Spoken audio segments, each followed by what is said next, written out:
Good evening, ladies and gentlemen, and welcome into week one of the Wilmington Wildcats football season here on the Christian Internet Sports Network. As Wilmington Wildcats Weekly, brought to you by Breezer Construction Company, fires back up for this 2018 campaign and what should be a very, very interesting schedule here early on for the Wildcats. They open up with back-to-back big-time games against Manteno on the road, and then next week at home against Coal City.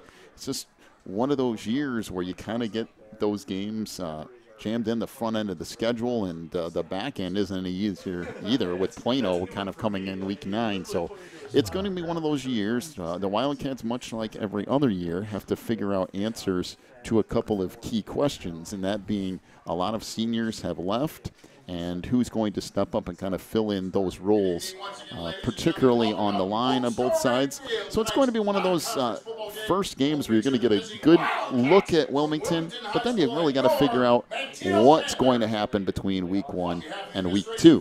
So, by the way, it actually turned out to be a pretty decent night tonight, too. Yeah, it actually did. I'm a little surprised. I'm glad. I'm ready for another year. I'm kind of like you. I'm wondering what Wilmington's going to have. And sometimes the first night for Wilmington is a learning night. We've seen it in the times past. They've had a rocky road the first part of the thing until you get everybody melded in. And you said something in your opening statement. The key to this thing is the line. They got the experienced quarterback from last year. They got the running back, Connor Dempsey. But who's going to be on that line picking up and opening those holes for them?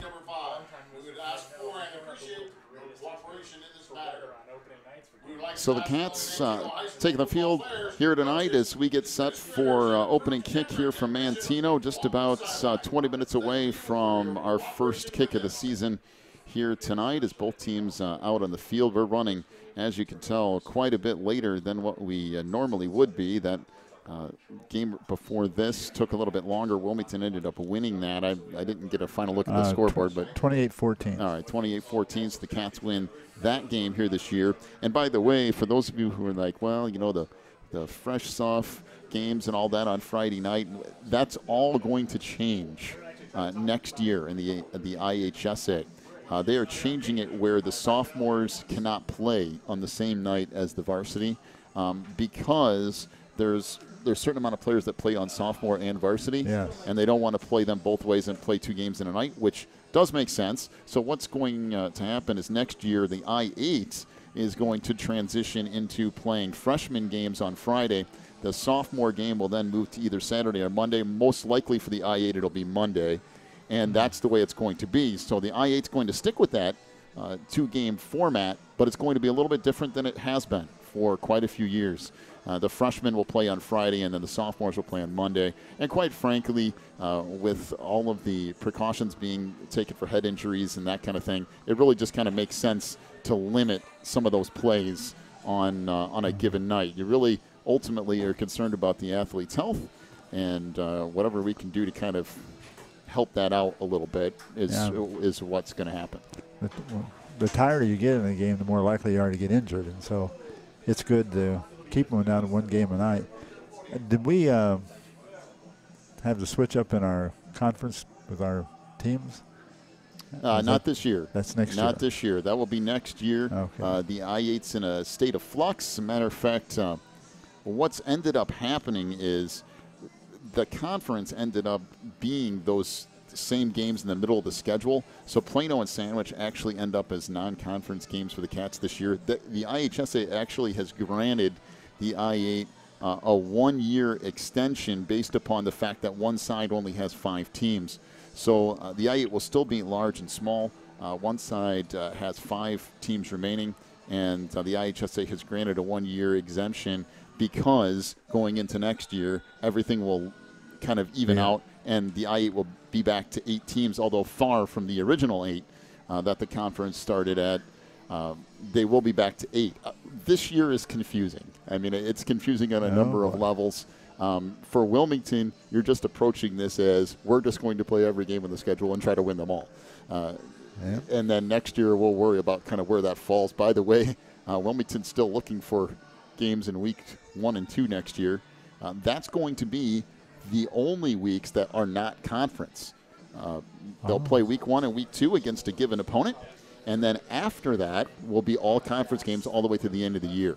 So things are going to be much, much different next year in the I-8. Things are going to be much different in the IHSA. You know, we talked the other night at Campbackers, 8-man football is starting up all over the state. The IHSA is not recognizing that as an official sport yet, but they very well could.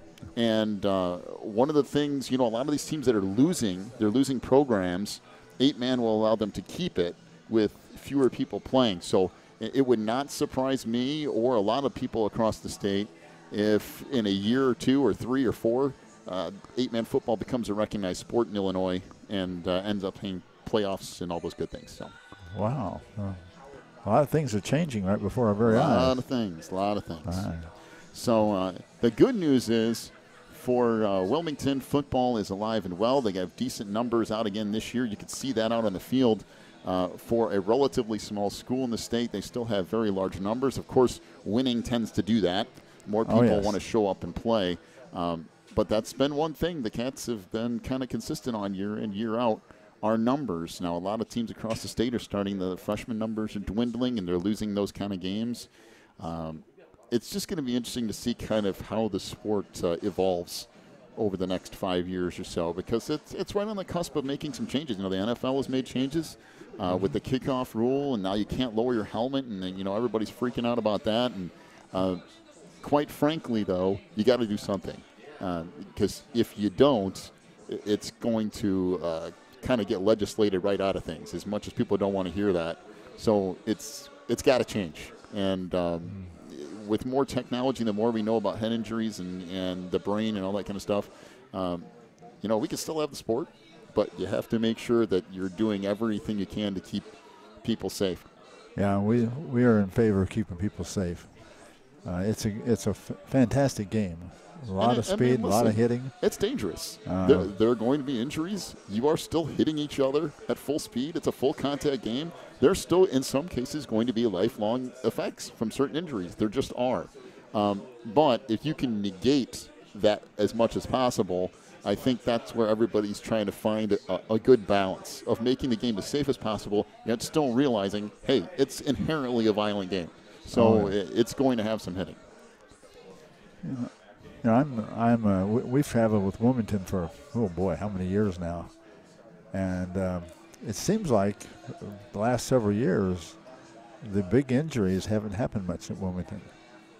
They've been able to, I think partly by changing the style, but partly by being physically prepared to play. I think that's helped a whole lot. I think coach has really been on top of things. And you had very few what I call large injuries over the last number of years, and that's been great. Well, guys are, you know, we're down to about 13:25 left before we get this game underway. And I think the big test in Wilmington tonight, like we said before, is going to be the line, because Wilmington's line is going to be, what, about 210, 215? If they average 210, that's bigger than what I anticipated, and Manteno's around 290. So it's for sure slanted one way. Yeah. We'll talk with Coach Reitz here in just a few minutes and get his thoughts about that. I think he's hoping speed rules the day, because they definitely do not have the size to match up on either line with this. Yeah. 210 to 215 to 295. Yeah, wow. Right. All right, son, we need to take a break. Boy, we've been talking for way too long without taking a break. That's what happens when you get back in the swing of things.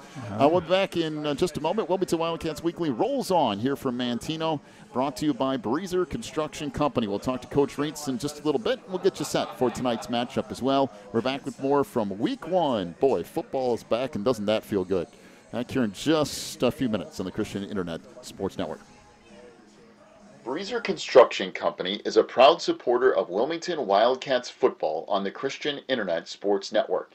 For over 40 years, Breezer Construction Company has led the way in providing quality construction to the industrial, utility, and pipeline industries.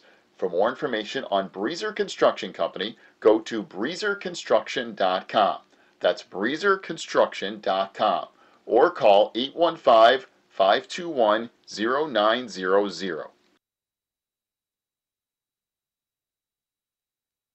When you need the very best representation on your side, the attorneys and staff at Odekirk Allred and Associates are here to help with extensive professional experience in cases involving criminal defense, divorce, custody, personal injury, residential real estate, and driver's license reinstatement. Odekirk Allred and Associates and its diverse team is prepared to commit personalized attention and aggressive representation to achieve positive outcomes for your most stressful legal issues. Odekirk Allred and Associates has a team of highly skilled attorneys from the area, including Wilmington locals. Odekirk Allred and Associates takes pride in its communication skills and unmatched reputation for success. Contact Odekirk Allred and Associates at 815-740-1700 or stop by their new office location in Wilmington at 1095 South Water Street for your free consultation today. All right, back here on the Christian Internet Sports Network for Wilmington Wildcats Weekly, brought to you by Breezer Construction Company. Just about 10 minutes before opening kick here tonight, they're going to have the national anthem here in just a minute, which is kind of why I cut that short here. But as they're bringing the band out on the field, going to talk about a couple of other matchups going on around the area. The big one tonight, and I mean the big daddy of them all, is Coal City and Morris. And that's happening over in Coal City tonight. We'll keep you up to date on that score, and that could play into next week's game for Wilmington too, because Morris could be really physical, and you don't want to see Coal City get beat up too bad in that game. Not saying that they can't win that; they very well could win that game too. Coal City's a good program, yeah. They're a very good program, and they have a shot at them, but statistics would be with Coal City. Morris is quite a lot bigger program, so. Yeah, that game's going on here tonight. Also going on around the I-8. Lyle plays at Harvard tonight. Herscher is over at Momence. Reed Custer will play at Mononk Fieldcrest. Streeter is at East Peoria tonight. Sandwich is doing what Wilmington did last year and playing at Ottawa Township. Plano is at Aurora Central Catholic tonight. So that's just kind of some things going on around the area. Another big game going on, Joliet Catholic and St. Rita. Boy, that's a couple of big powerhouses that will go up against each other tonight as well. But here in just about 10 minutes or so, we'll have opening kick tonight. Of course, they stopped that for the national anthem here, and then they'll restart it in just a few minutes once things have concluded. We have what could be a very interesting night of Wilmington football. I mean, Keaton Hopwood back at quarterback this year after Connor Dempsey kind of replaced him for the year. They were kind of going back and forth, and Keaton's back to lead that team this year. Okay, the Manteno Marching Panthers are getting ready to play the national anthem here tonight. We'll take a break. We'll come back, and we'll listen to the interview by Coach Reitz here in just a moment. Quigley Technology Services is your local source for computer help. They have built numerous websites, including ours here at the Christian Internet Sports Network. Quigley Technology Services also specializes in virus removal, so your computer will get back to full speed now. And you can trust them for first-class computer repair, including free local pickup and delivery, plus on-site service, including after hours. Contact Quigley Technology Services at 815-293-7844 or stop by at quigtech.com. That's QUIG tech.com.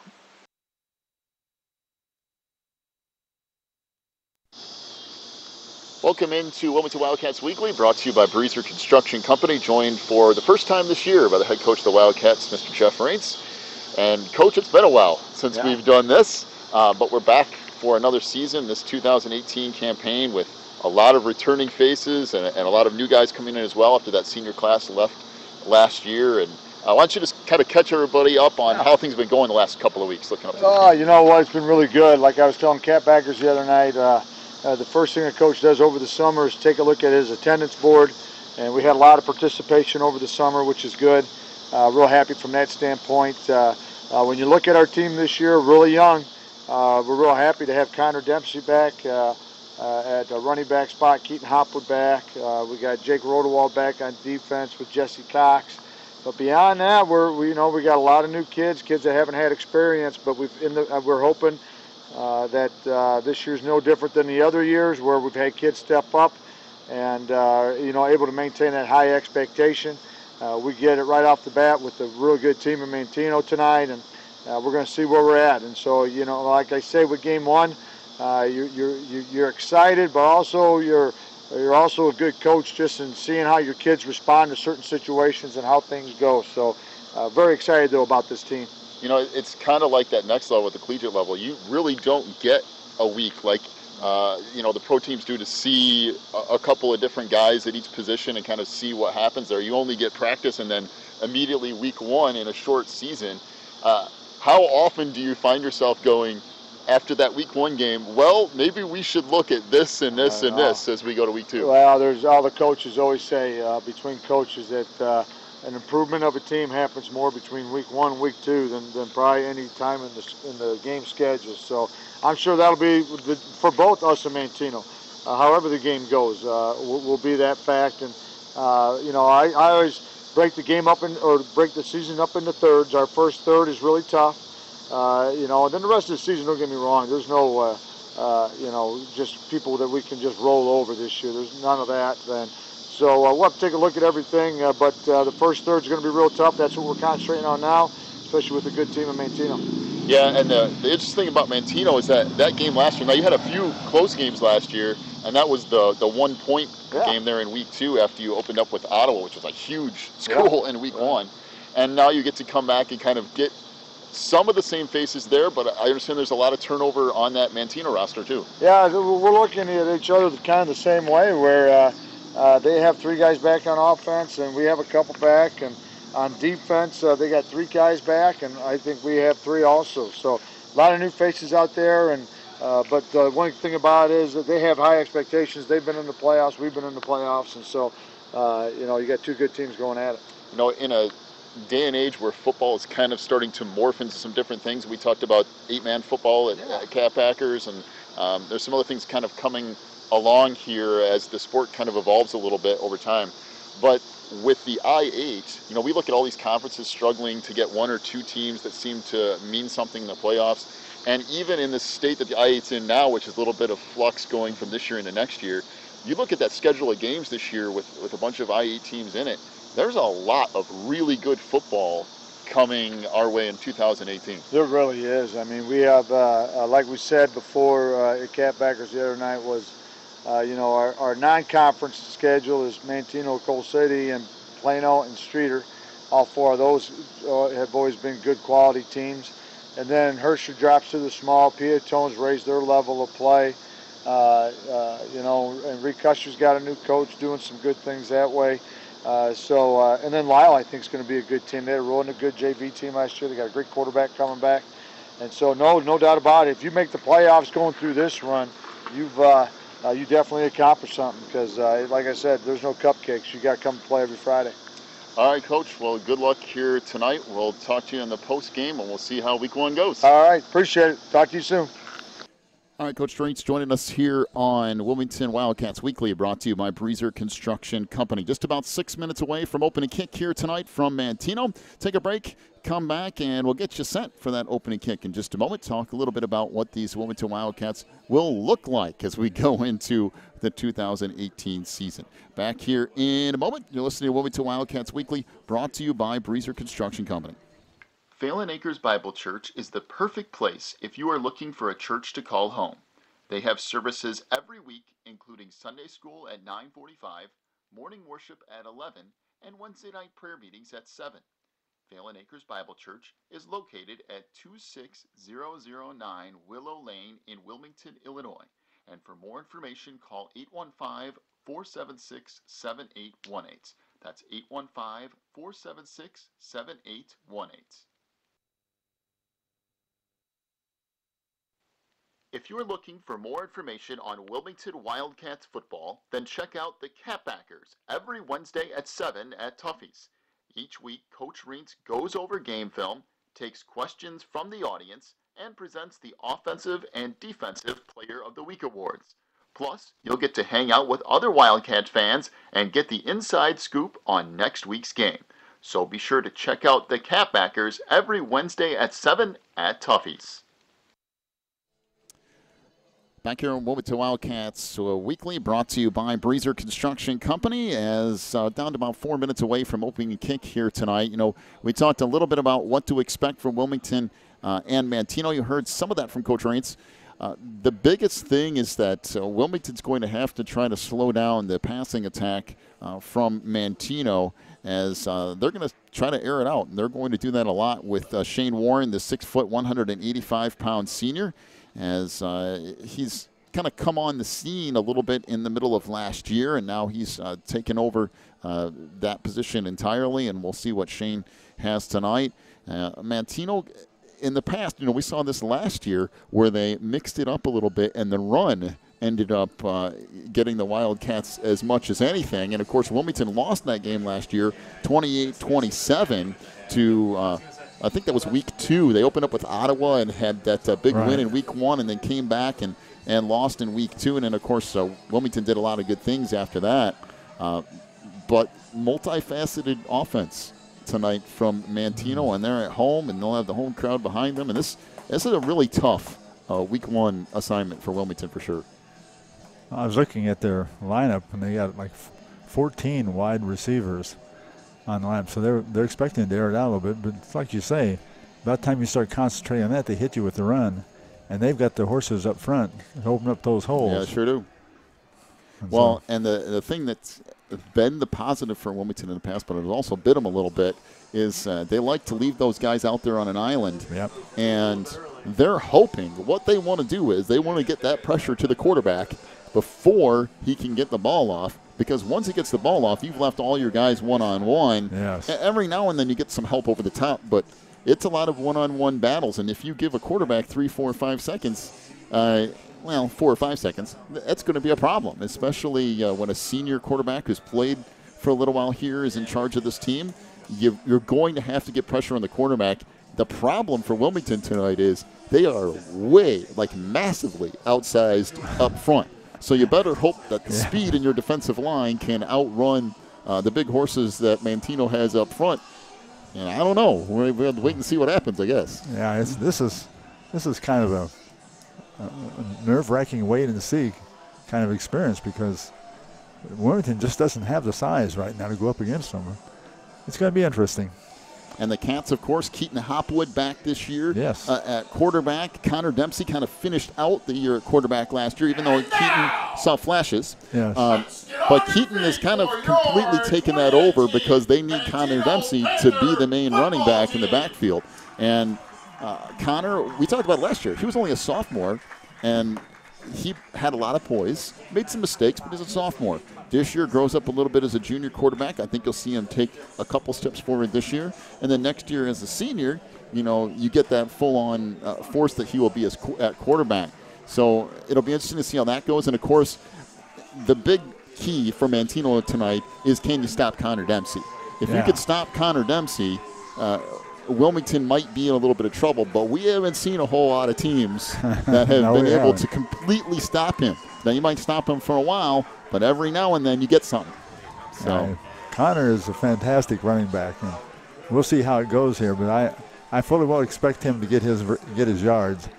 He'll run around them. He may not be able to run through some of those big guys, but he'll run around them. All right, we'll take one more break. Just about a minute away from opening kick here tonight, as Manteno awaits the Panthers to come out here on the field.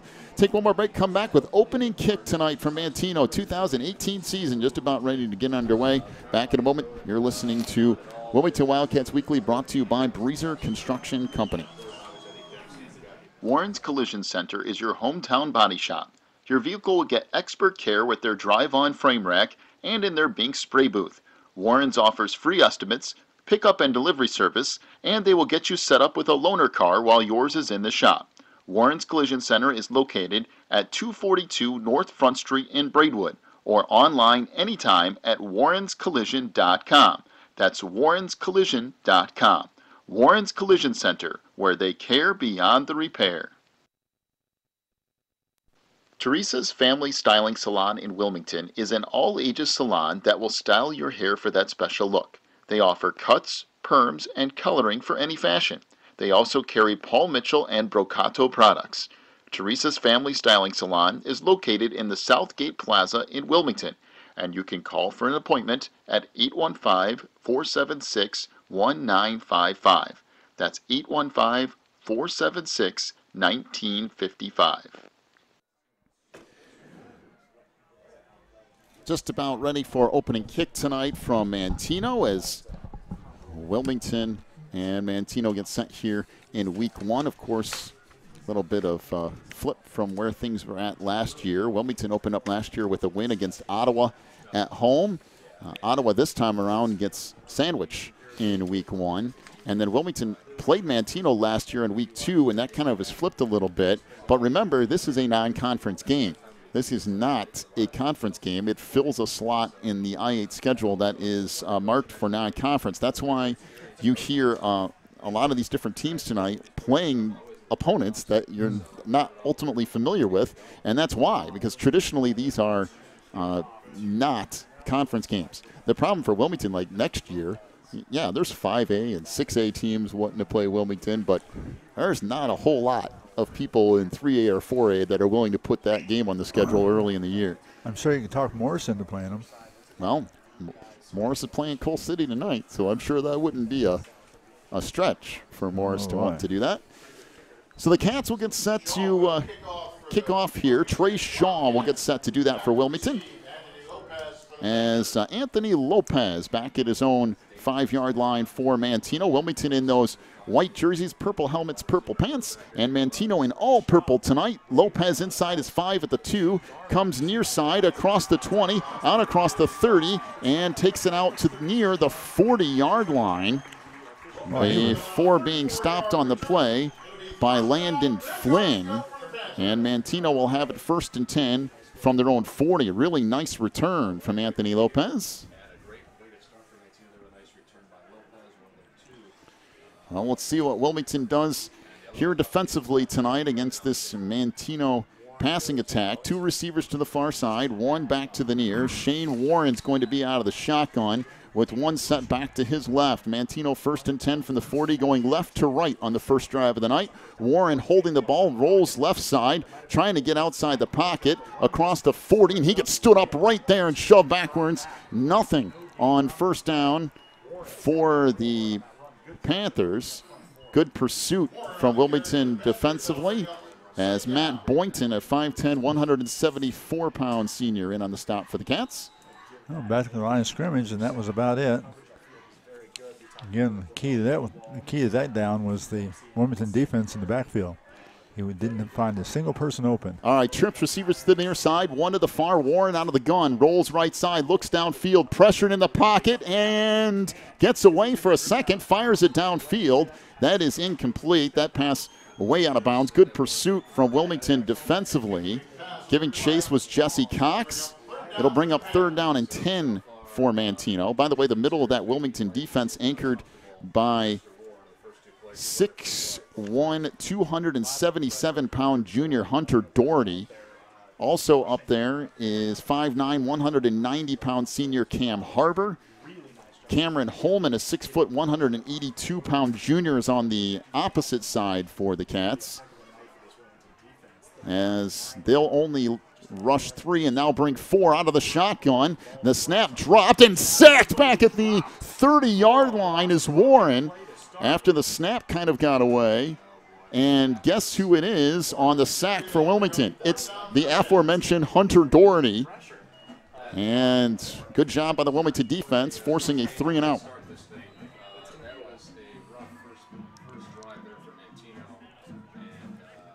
So Antonio Tafoya back deep for the Cats at his own 35-yard line, as Manteno set to punt it away on now 4th and 17. That's kicked straight up in the air. This isn't going to go very far, but it could have been blocked. In fact, it goes backwards and is touchdown at the Manteno 47-yard line. That is not a live football. It was touched out at the 47. If you're Wilmington, why are you touching it to begin with? But that was already touched dead anyway. Well, that was not the wisest near disaster. So Wilmington will have it 1st and 10 after what is less than a 20, about a 17, 18-yard punt. And Wilmington will be 1st and 10 from the Manteno 45-yard line. Again, Keaton Hopwood under center for the Cats here tonight, running that traditional double wing. And again, a lot of those same guys that were on the defensive line are also on the offensive line for the Cats. So Connor Dempsey to the far side, Trey Shaw to the near side out of the double wing. 1st and 10, first play of the 2018 season. This is Shaw shoving his way inside the 40. And he'll end up picking 5, close to 6 yards on first down. Bring up 2nd down and 5 here for Wilmington, as Lopez ends up making the tackle for Manteno. That's what you want to see if you're Wilmington. Yeah, chewing up yards. He got that, again, went outside of the line just a little bit, right over the right tackle. And the line shoved everybody toward the middle and gave him that little bit of breathing room. Again, 2nd down, and we'll call it 5. Pitch comes near side. This is, I believe that's Dempsey. Did he fumble the football? He did. At least they called it a fumble, I believe. We'll see who ended up getting it back. It would have been relatively close to a first down. Instead, Wilmington recovers that fumble, and it'll be a gain of a yard. Those are the kind of things you can't have if you're Wilmington. If you're the Cats, though, you're probably in 4-down territory here if you could pick up a couple of yards on 3rd down at least. Yeah, I think he might have had the first down if he had hung on to the ball. By the way, Jacob Rodewald, 5'9", 173-pound junior, the fullback. And there's another fumble on the snap.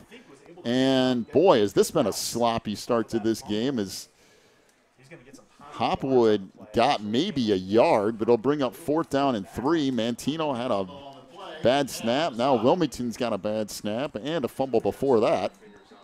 Typical first game insanity. Wow. Looking like a first game, isn't it? Yeah, it does. 4th down and 3 for Wilmington, as Connor Dempsey will go into the shotgun here as Hopwood goes to wingback, and Dempsey will take the snap. Goes right side, trying to get the corner, and he's close to the first down. It depends on the spot, but I don't think he got it. He had to get across the 35, and he came up just shy of the 35. So a gain of 3, but not enough for a first down. And Manteno will take over 1st and 10 from their own 35, and a good job by the Panthers to hold defensively. Well, that's the first time and not the last time that we've seen the wrinkle with Connor Dempsey back there at quarterback, I'm sure. You'll probably see that quite frequently during the year. By the way, big thank you to our sponsors here tonight. Wilmington Wildcats Weekly brought to you by Breezer Construction Company. Our halftime show tonight brought to you by Pro Real Estate. Big thank you to them. Postgame show will be brought to you by Warren's Collision Center tonight. Our scoreboard will be brought to you by Odekirk, Allred, and Associates as we go forward. And we'll give you the rest of those sponsors in a moment. 2 receivers to either side. Handoff goes up the middle. Big hole. And out across the 40 to near the 45-yard line.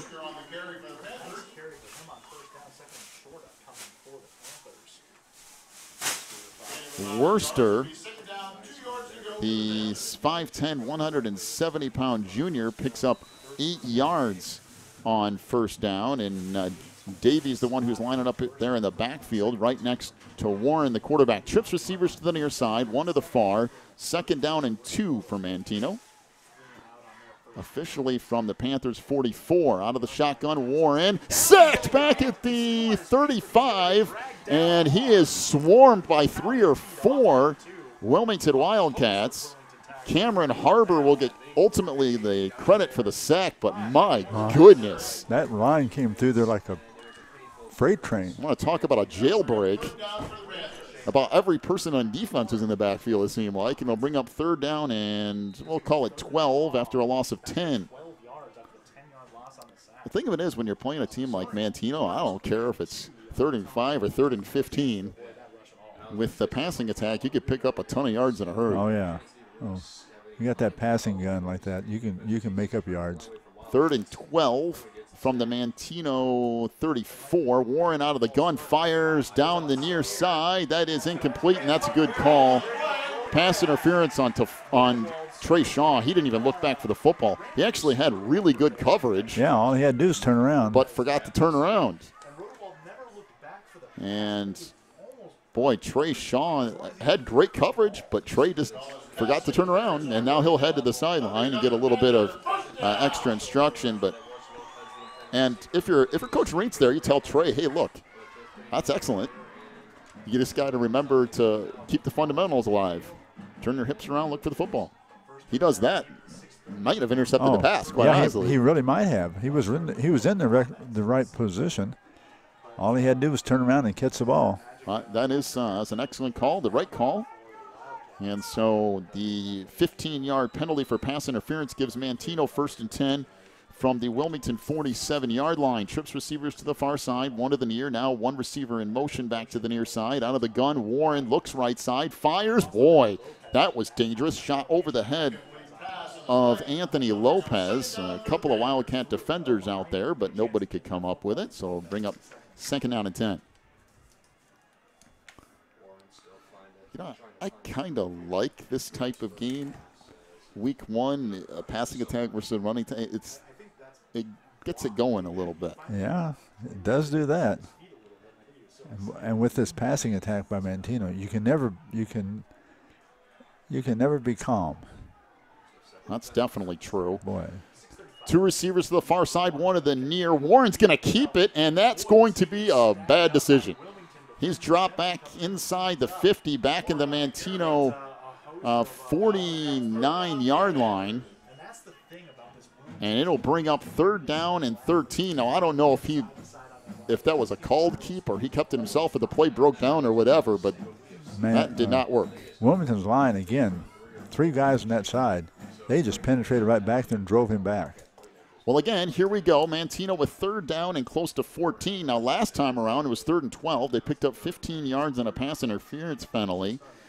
And, again, you could pick up a lot of yards quickly out of a passing attack. There's a low snap. Warren rolls right side, looking downfield, fires. It is caught, but it is not going to be a 1st down. Good play on the near side. It was caught by Anthony Lopez. The tackle made by Sam Hafner. It will bring up 4th down and about 4, a gain of 10 on the pass to Anthony Lopez. Of course, Manteno looks like they're going to go for it here, and why not if you're the Panthers? You don't really have a whole lot to gain by punting this. No, you got the ball on the Wilmington side of the field.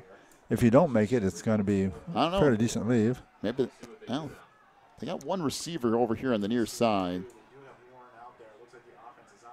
They got 12 guys out on the field at the moment, I do believe. No, that's back to they got 11. Snap it back to the gun. Warren fires left side. That is caught. Nice pass play. And the catch down to the 34-yard line. Lopez will pick up 7 yards in the pass play from Shane Warren. It'll be enough for a 1st down, and Manteno will have it 1st and 10 from the Wilmington 34-yard line. Good pass there from Warren, too. Good pass, good protection for the quarterback. He had all the time in the world. Boy, Manteno for quite a few years now has had a high-profile offense. They've made a nice run the last number of years, made a couple of decent playoff runs as well. This is a team that has a lot going for it. Pass left side, caught. That's down inside the 25-yard line to the 24. And once again, it's Lopez, a gain of 10 yards, close to 11, and a Manteno 1st down to the Wilmington 23-yard line. Well, the Cats are really, what you're probably going to have to do is bring somebody back across to help with Lopez, because they don't seem to really be interested in throwing it anywhere else. Yeah, I would say you need to give some special attention to him. 1st and 10 from the 23. Handoff goes up the middle. Good gain on 1st down by Davey Worster. Went straight up the middle. Gain of 4. It'll bring up 2nd down and 6 for Manteno from the 19 of Wilmington. Success in the passing has opened up the running now for him. Wilmington's going to have to catch the wind and see if they can put a stop here. Two receivers to the far side, one to the near, out of the gun again. Warren with Worster to his left. Warren's going to keep it. He breaks a tackle and eventually gets tripped up after a gain of 3, close to 4. That's actually a nice run by Shane Warren. I thought initially he was going to be tackled right about the line of scrimmage, and Warren broke that tackle and then just shoved forward to pick up close to 4 yards, bring up 3rd and 1. He kind of straightened that leg out and went backwards at the same time, and the tackler just slid right down his leg. So 3rd down and 1 from the 15-yard line of Wilmington. This is different because you know Wilmington can use the clock offensively. You don't think of Manteno as being a clock-burning offense, but on this drive they have been. They've really used up a bunch of time. Handoff goes to Worster. Big hole. Davey down inside the 10 and inside the 5. And it will be a 1st down for Manteno. A gain of, let's call it 11 yards for Davey Worster. 1st and goal for Manteno from the Wilmington 4. And that's the problem if you're Wilmington, is it's not trying to take away one attack. It's the fact that there's 2 of them, and you're trying to take away both. Handoff goes right side. Worster gets stood up and shoved backwards. And Jesse Cox, the 6', 193-pound senior, read that and shut it down in a hurry. Nice job with that defense. He got right there and stood him straight up. My goodness, back out to the 6. So a loss of a couple yards in the play. It'll bring up 2nd and goal from there. Nothing would surprise me if a pass went to Lopez right about here. Or maybe the next couple passes go to Lopez. Well, Wilmington hasn't shown they can stop that yet. Not yet, and they haven't really adjusted across to that too much. Here's Warren keeping it himself. He might get in, and he will for the touchdown. So Shane Warren on the 6-yard touchdown run.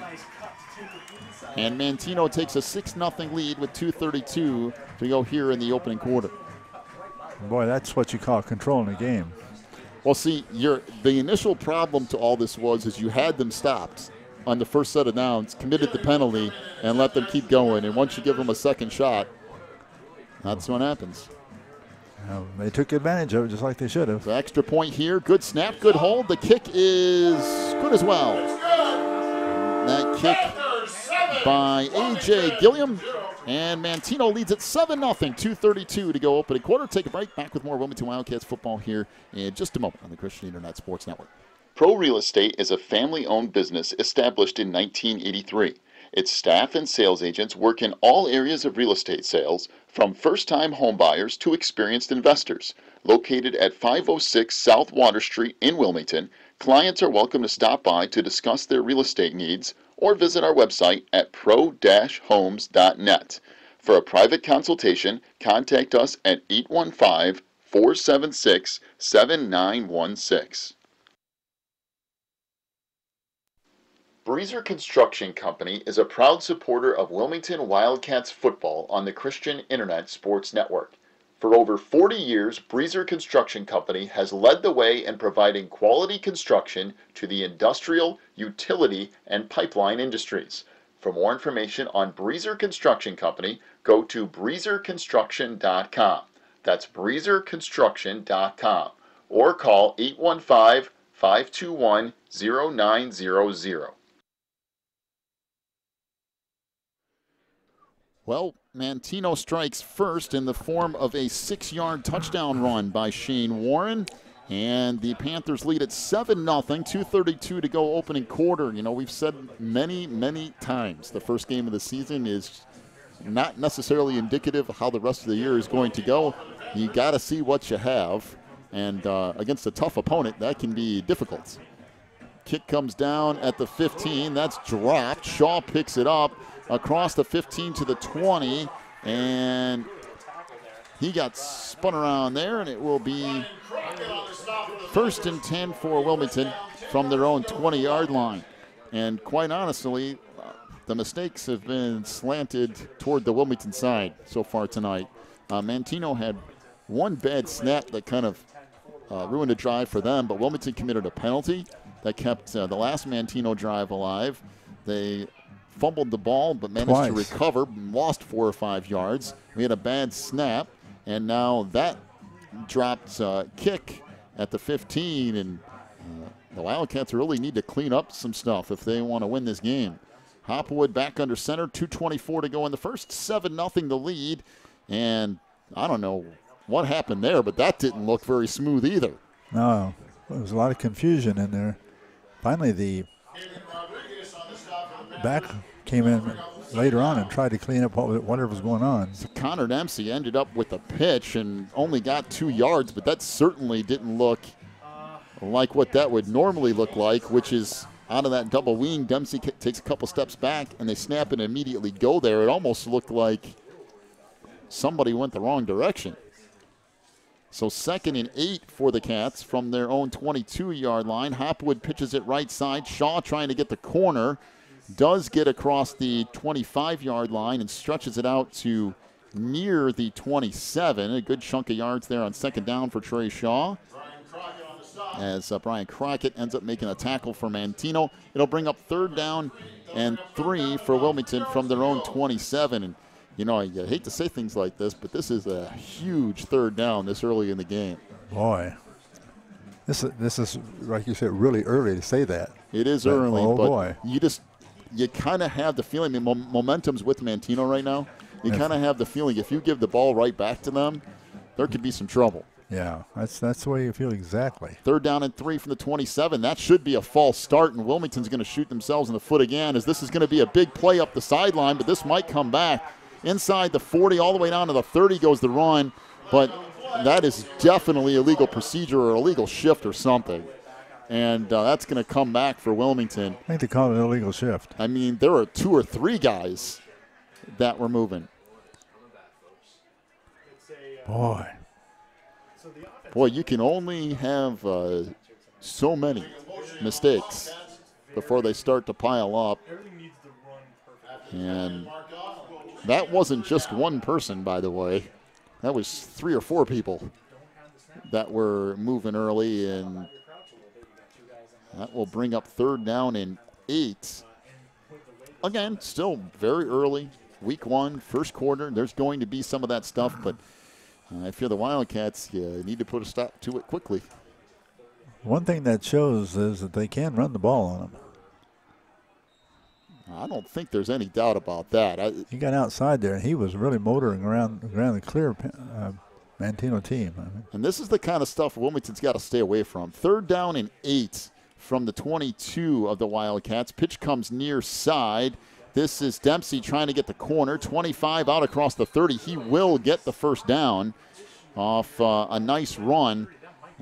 Again, you want to stay away from that kind of thing, but Connor Dempsey worked it all the way around the near side, picked up 9 yards, and a Wilmington 1st down to the 31-yard line. Well, that's key for Wilmington to hang on to that ball and keep it going, especially after you made the mistake of the illegal shift. Manteno anchored on that defensive line by Thomas Ham. He's 6'1", 329 pounds. Little guy. At that defensive tackle position on the far side. Manteno is big up front, especially offensively. So 1st and 10 for the Cats from their own 31, down to 32 seconds to go in the opening quarter. This is off the right side across the 35 out near the 38-yard line. That is Trey Shaw. For some reason, I thought it was 28, but it was Shaw. He'll pick up 7 yards, bring up 2nd down and 3 for Wilmington. And I think you see how that speed is a big advantage over size. Yeah. What they're doing is, like he did there, he kind of drifted out there almost in the flats out there with the ball, and then kind of shuffled a little bit and took off. And he's making the Manteno guys match him person to person. They can't. All right, end of quarter number 1. 7-0 is the lead for Manteno over Wilmington. We'll take a break, come back with quarter number 2 in a moment. You're listening to Wilmington Wildcats football on the Christian Internet Sports Network. When you need the very best representation on your side, the attorneys and staff at Odekirk, Allred & Associates are here to help with extensive professional experience in cases involving criminal defense, divorce, custody, personal injury, residential real estate, and driver's license reinstatement. Odekirk Allred and Associates and its diverse team is prepared to commit personalized attention and aggressive representation to achieve positive outcomes for your most stressful legal issues. Odekirk Allred and Associates has a team of highly skilled attorneys from the area, including Wilmington locals. Odekirk Allred and Associates takes pride in its communication skills and unmatched reputation for success. Contact Odekirk Allred and Associates at 815-740-1700 or stop by their new office location in Wilmington at 1095 South Water Street for your free consultation today. Start of quarter number 2, a 7-0 lead for Manteno, as Wilmington will have it second down and almost 4. I don't know how they lost a yard by switching ends, but apparently they did. Pitch comes back left side across the 40 and out near the 42-yard line, so a gain of close to 5 on that run for Connor Dempsey. That will give the Cats a first down, 1st and 10 from their own 42-yard line. Again, good solid running by Wilmington there. Stayed with their staple, and it's beginning to pay off. Well, and Manteno has kind of slimmed down that lineup up front as they've kind of taken out Thomas Ham, the 329-pound defensive tackle.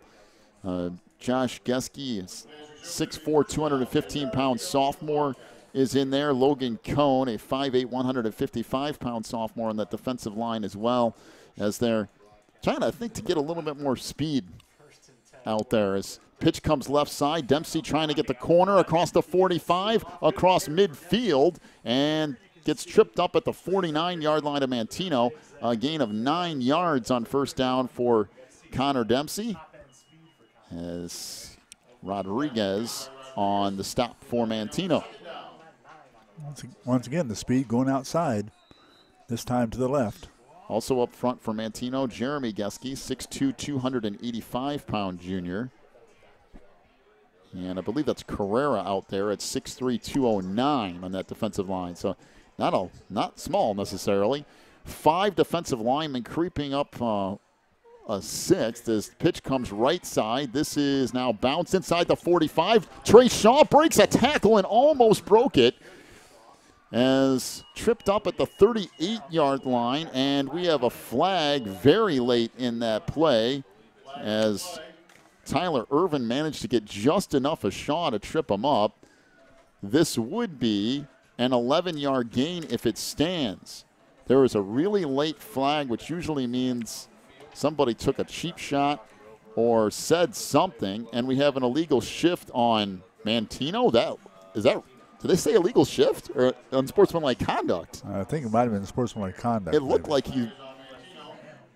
if that was unsportsmanlike conduct, there's a weird way of calling it, but I think that's what it was. That was a weird. I don't know. It was. It went like that, and I don't know what that. Well, it's definitely unsportsmanlike conduct because it's all the way down to the 23-yard line. So an 11-yard run turns into a 26-yard run. And we mentioned Wilmington's got to stay away from mistakes and penalties. Same thing for Manteno. They want to win here tonight. They've got to keep it together. 1st and 10 for the Cats from the 24 of Manteno. Pitch comes right side inside the 20-yard line, churning up yards down to the 16. I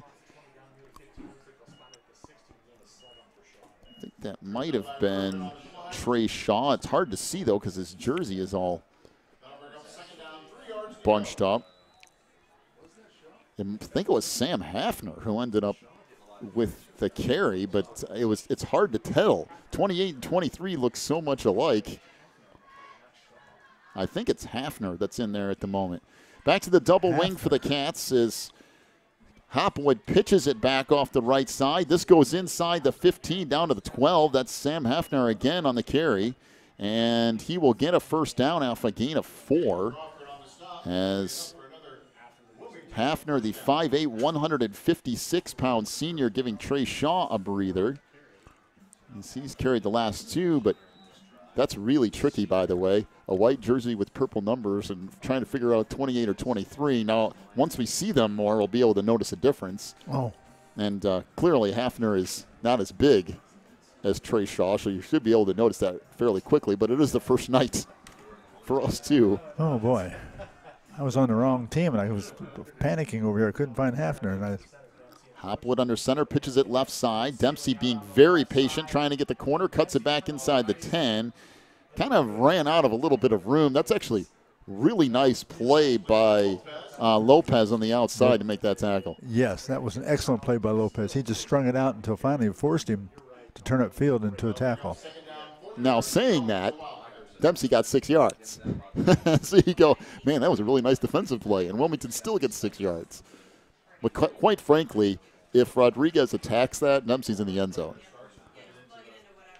Yeah, he did the right thing.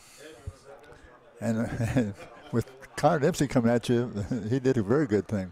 Back to the double wing. 2nd down and 4 for Wilmington. Ball, I believe, at the 8. Pitch back. This is inside the 5.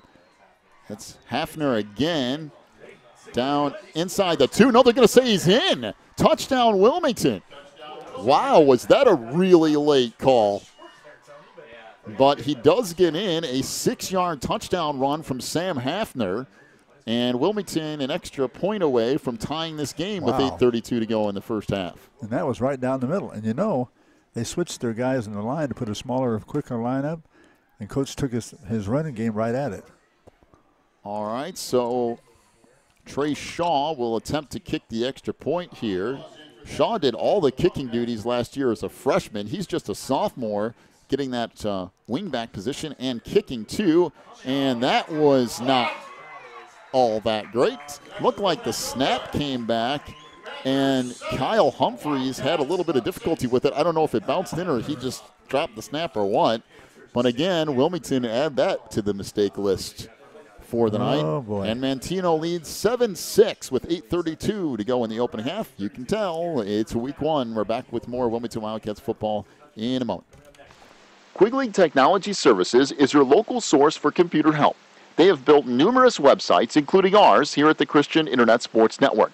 Quigley Technology Services also specializes in virus removal, so your computer will get back to full speed now. And you can trust them for first-class computer repair, including free local pickup and delivery, plus on-site service, including after hours. Contact Quigley Technology Services at 815-293-7844 or stop by at quigtech.com. That's QUIG-tech.com.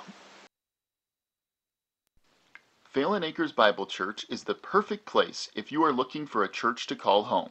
They have services every week, including Sunday school at 9:45, morning worship at 11, and Wednesday night prayer meetings at 7.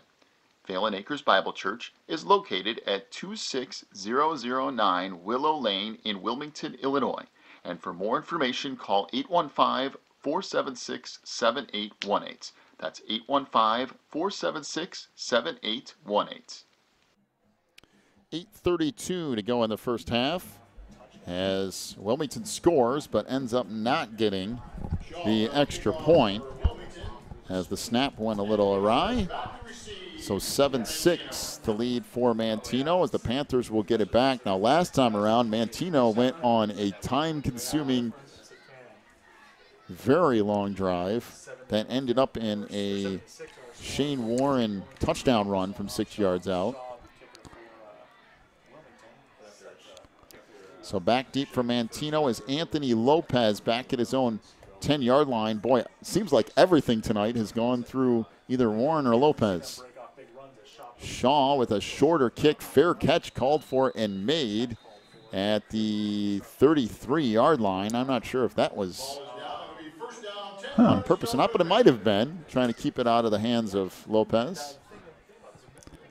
By the way, make sure to stick around for our halftime show tonight, brought to you by Pro Real Estate. We'll get to that in just a little bit. And we'll also have a full check of the IHSA football scoreboard brought to you by Odekirk Allred and Associates. I can tell you a little sneak peek at that scoreboard tonight. Morris leads Coal City 7-0. And my goodness, what a huge game in Grundy County tonight. Morris Redskins and the Coal City Kohlers matching up, and so far Morris has had the upper hand in that one. 2 receivers to the near side, 2 to the far. Out of the shotgun is Warren with Davey Worster to his left. Handoff goes to Worster up the middle, and that's going to be a gain of 3, close to 4. That's what you call riding your big lineman.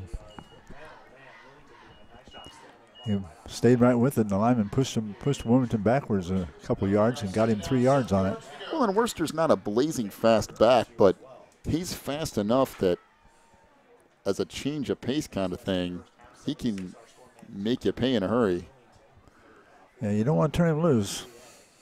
Worcester, a 5'10", 170-pound junior. This Manteno team, actually, for the most part, is pretty young.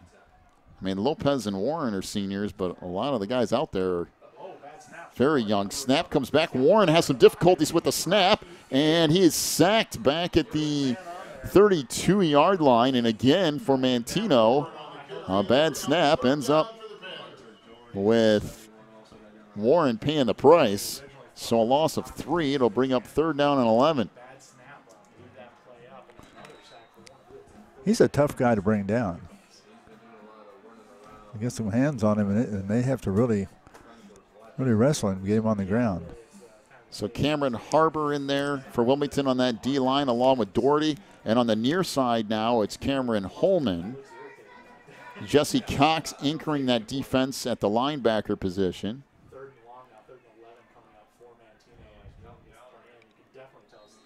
And there's going to be a timeout here for Manteno.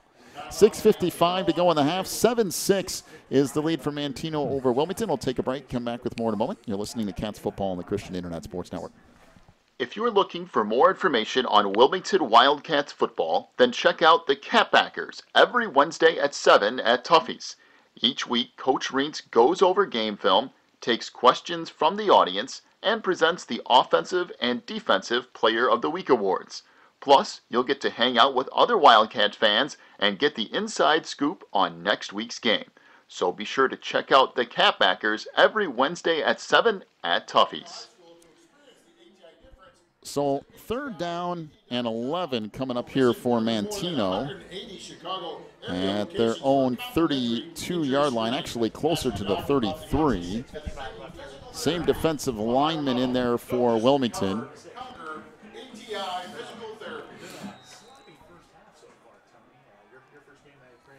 So out of the shotgun is Warren. 2 receivers to the far side, 1 to the near. Worster is the back. Warren fires down the near sideline. That is incomplete. Really good coverage. Wow. Out there by Antonio Tafoya. The pass was intended for Anthony Lopez, and the Cats that time took 2 defenders to the side. Yes. And forced a good throw, and there wasn't one. So Wilmington ends up forcing Manteno to punt. I mean, it was a good throw, but not in the double coverage, obviously. Yeah, and it was one of those situations that time where they got turned around. That time they were right in place to make the play. And by the way, if you're Manteno, you're okay with Warren throwing into double coverage there because it's deep down the field, and you're going to punt the ball anyway. Right. That's true. So Manteno out of the punt formation. The kick here by A.J. Gilliam, taken at the 32-yard line. Initial move made across the 40 to the 43-yard line. Goes Tafoya, and Wilmington will have it back 1st and 10 from their own 44-yard line. 6:39 to go in the half, and you have to feel pretty good about Wilmington offensively so far tonight, other than a few fumbled snaps and a penalty or 2. The Cats have been rolling off some yardage. They've looked very good. Once they got past those jitters, the last time they had the ball, they marched down the field and kept control of the ball for probably close to 6 minutes. Well, Manteno going with that gigantic-sized offensive line again, anchored by the 329-pound Ham off the left side. Hopwood pitches it near side across the 45, out near the 48-yard line. As the run that time by Trey Shaw. He'll pick up 3 yards, bring up 2nd down and 7 for Wilmington from their own 47-yard line. I will say, for first game tonight, and for, we tend to try to not talk about officials that much, even though in the past it's been unavoidable. I will say to this point tonight, this crew has been outstanding. Spotting the ball, penalties, everything. Yeah, they've been right on. 2nd down and 7. Back to the double wing here. Pitch comes back to Dempsey. Nice and patient. Breaks it free inside the 45 to the 40. Up the sideline. Dempsey shoved out of bounds at the 25-yard line by Daniel Barrios, a 6'1", 185-pound senior. A 28-yard run for Connor Dempsey, and Wilmington has it 1st and 10 from the 25. You can just see where that back cut was coming. Yeah, you could. He was right in front of us when he did it. There was a wall of blockers out in front for the Cats. Going down there, and he took a right-hand turn and then turned on the Jets. By the way, I'm trying to give some offensive linemen some due credit here tonight, too. Jack Kettman up there. We'll go through that roster here in just a moment. Pitch comes left side. Dempsey inside the 25, 20. Turns ahead down to the 15. And another first down. And, boy, one of the referees took a shot down at the 10-yard line. He's down. And, I mean, he is down. And that could be, no joke, that could be very serious. He got hit hard.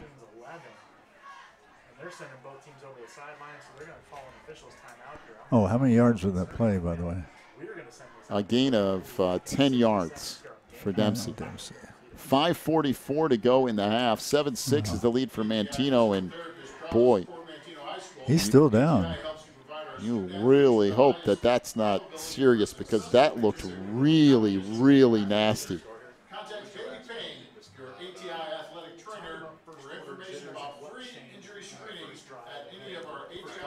And needless to say, they don't have any pads on, so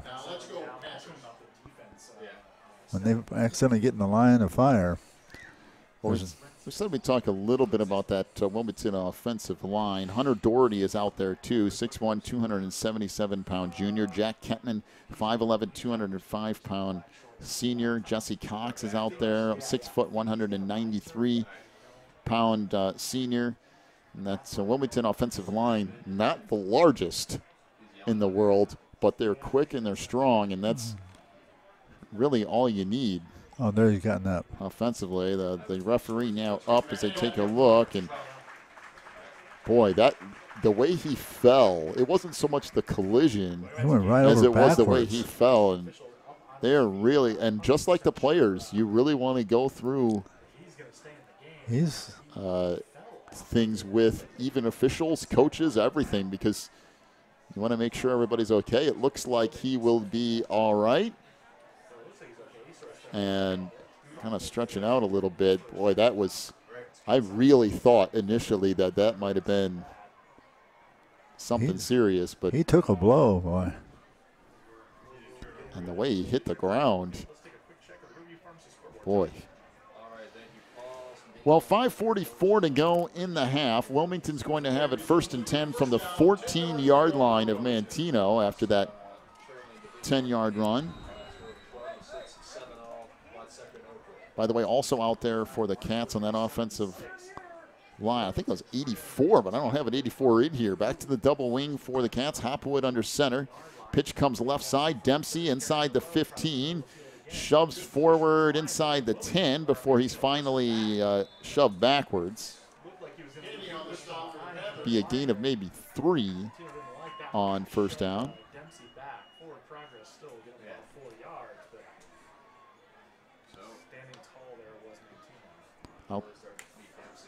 Oh. I also have an 87 out there for Wilmington, and he's not in this either. So 87. Unless they're using some sophomores, which is that wouldn't be. We're just going to have to get some uniform changes next week. I just don't have all the right names. We don't have them. Back to the double wing. Hopwood under center. Wilmington going left to right here. Pitch comes right side inside the 10. Shaw down to the 5. Trey Shaw still going down near the goal line, and he is down around the 1.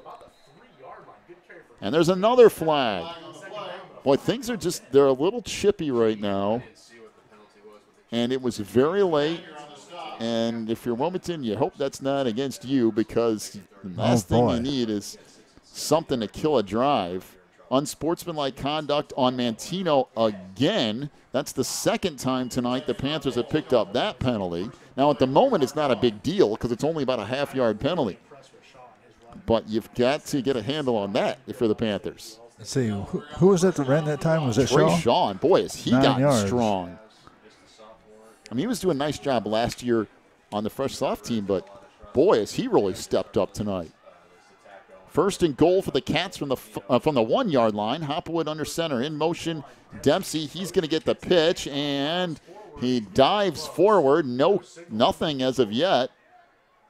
I mean, it sure looked like he got in, but there it is. Touchdown by Connor Dempsey off the left side, and Wilmington now leads it 12-7. And if you're the Cats, do you kick the extra point? Do you go for two? What do you do here? They'll probably just go ahead and kick it. I think for the sake of the rest of the year, I think you go ahead and kick it. Well, and you're still really early.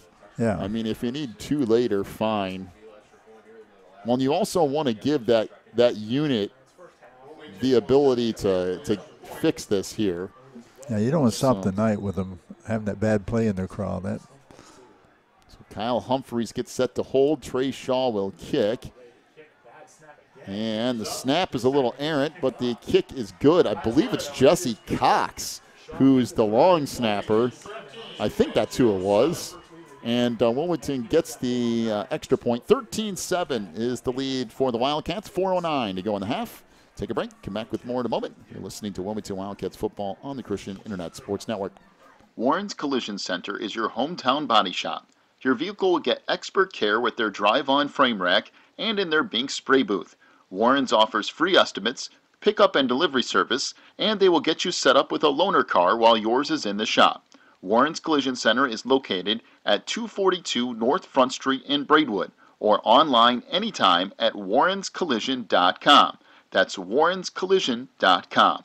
Warren's Collision Center, where they care beyond the repair.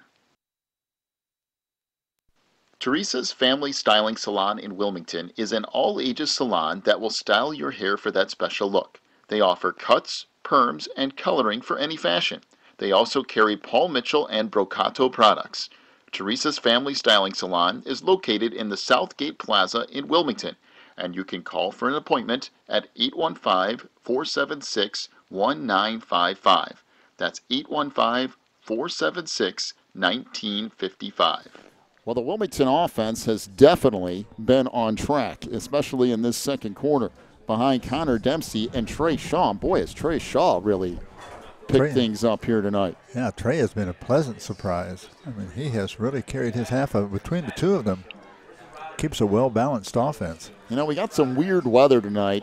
It was kind of raining earlier that everything had cooled way off. By the way, it's supposed to be like a heat index of like 105 on Sunday.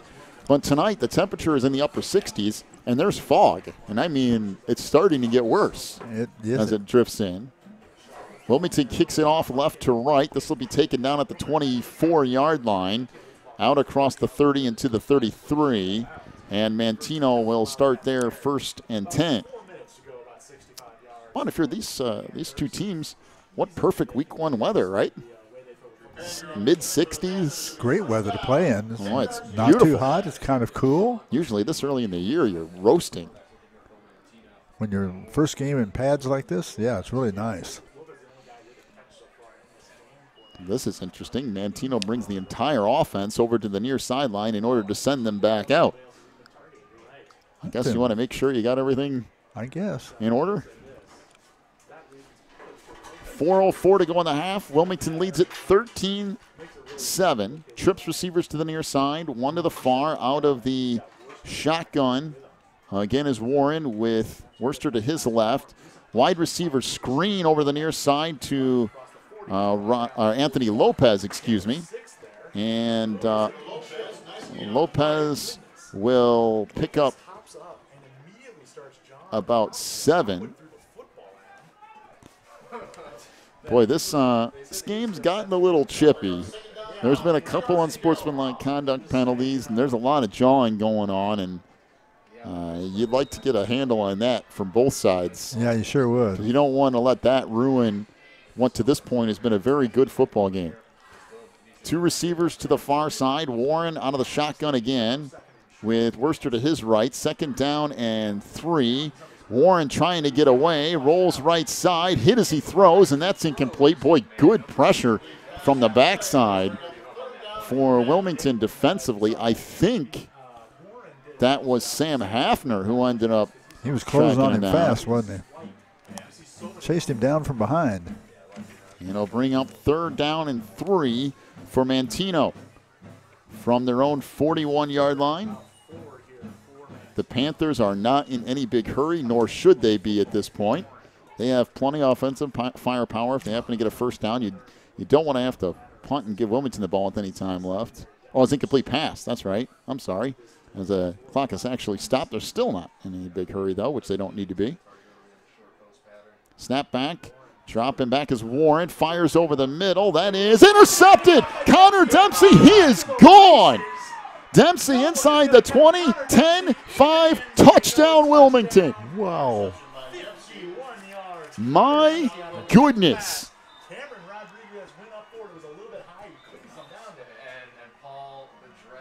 Connor Dempsey with a 51-yard interception return for a touchdown. There is a flag on the far sideline.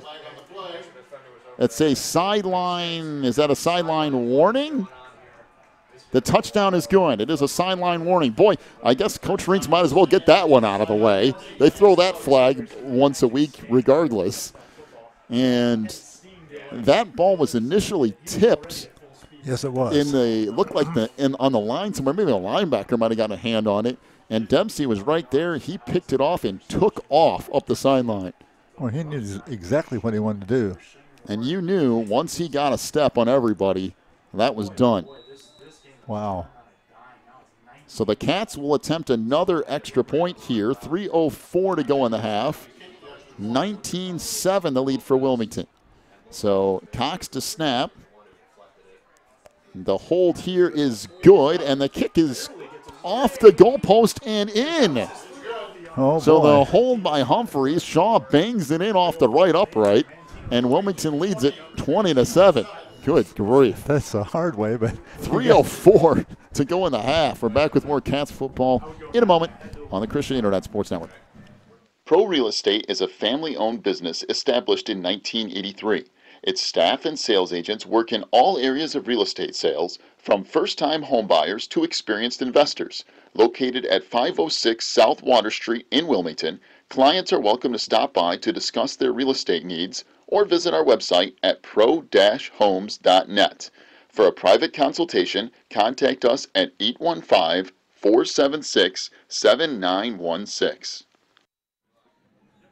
3:04 to go in the half. Wilmington has scored a couple of times here. The latest, a 51-yard interception return by Connor Dempsey for a touchdown, and all of a sudden, the Cats have scored 20 unanswered. It was a 7-0 Manteno lead at one point, and Wilmington has just taken over the game, at least for now. Still 3 minutes to go in the half, a ton of time for a pass-happy Manteno offense. Look at that fog. By the way, stick around for our halftime show tonight, brought to you by Pro Real Estate, as we will go over your first half stats, go over things for the second half as well, and check the IHSA football scoreboard, brought to you by Odekirk, Allred, and Associates. Squib kick taken across the 30 and out to the 33, and that's eventually stacked up as the return by Rodriguez. And Manteno will have it 1st and 10.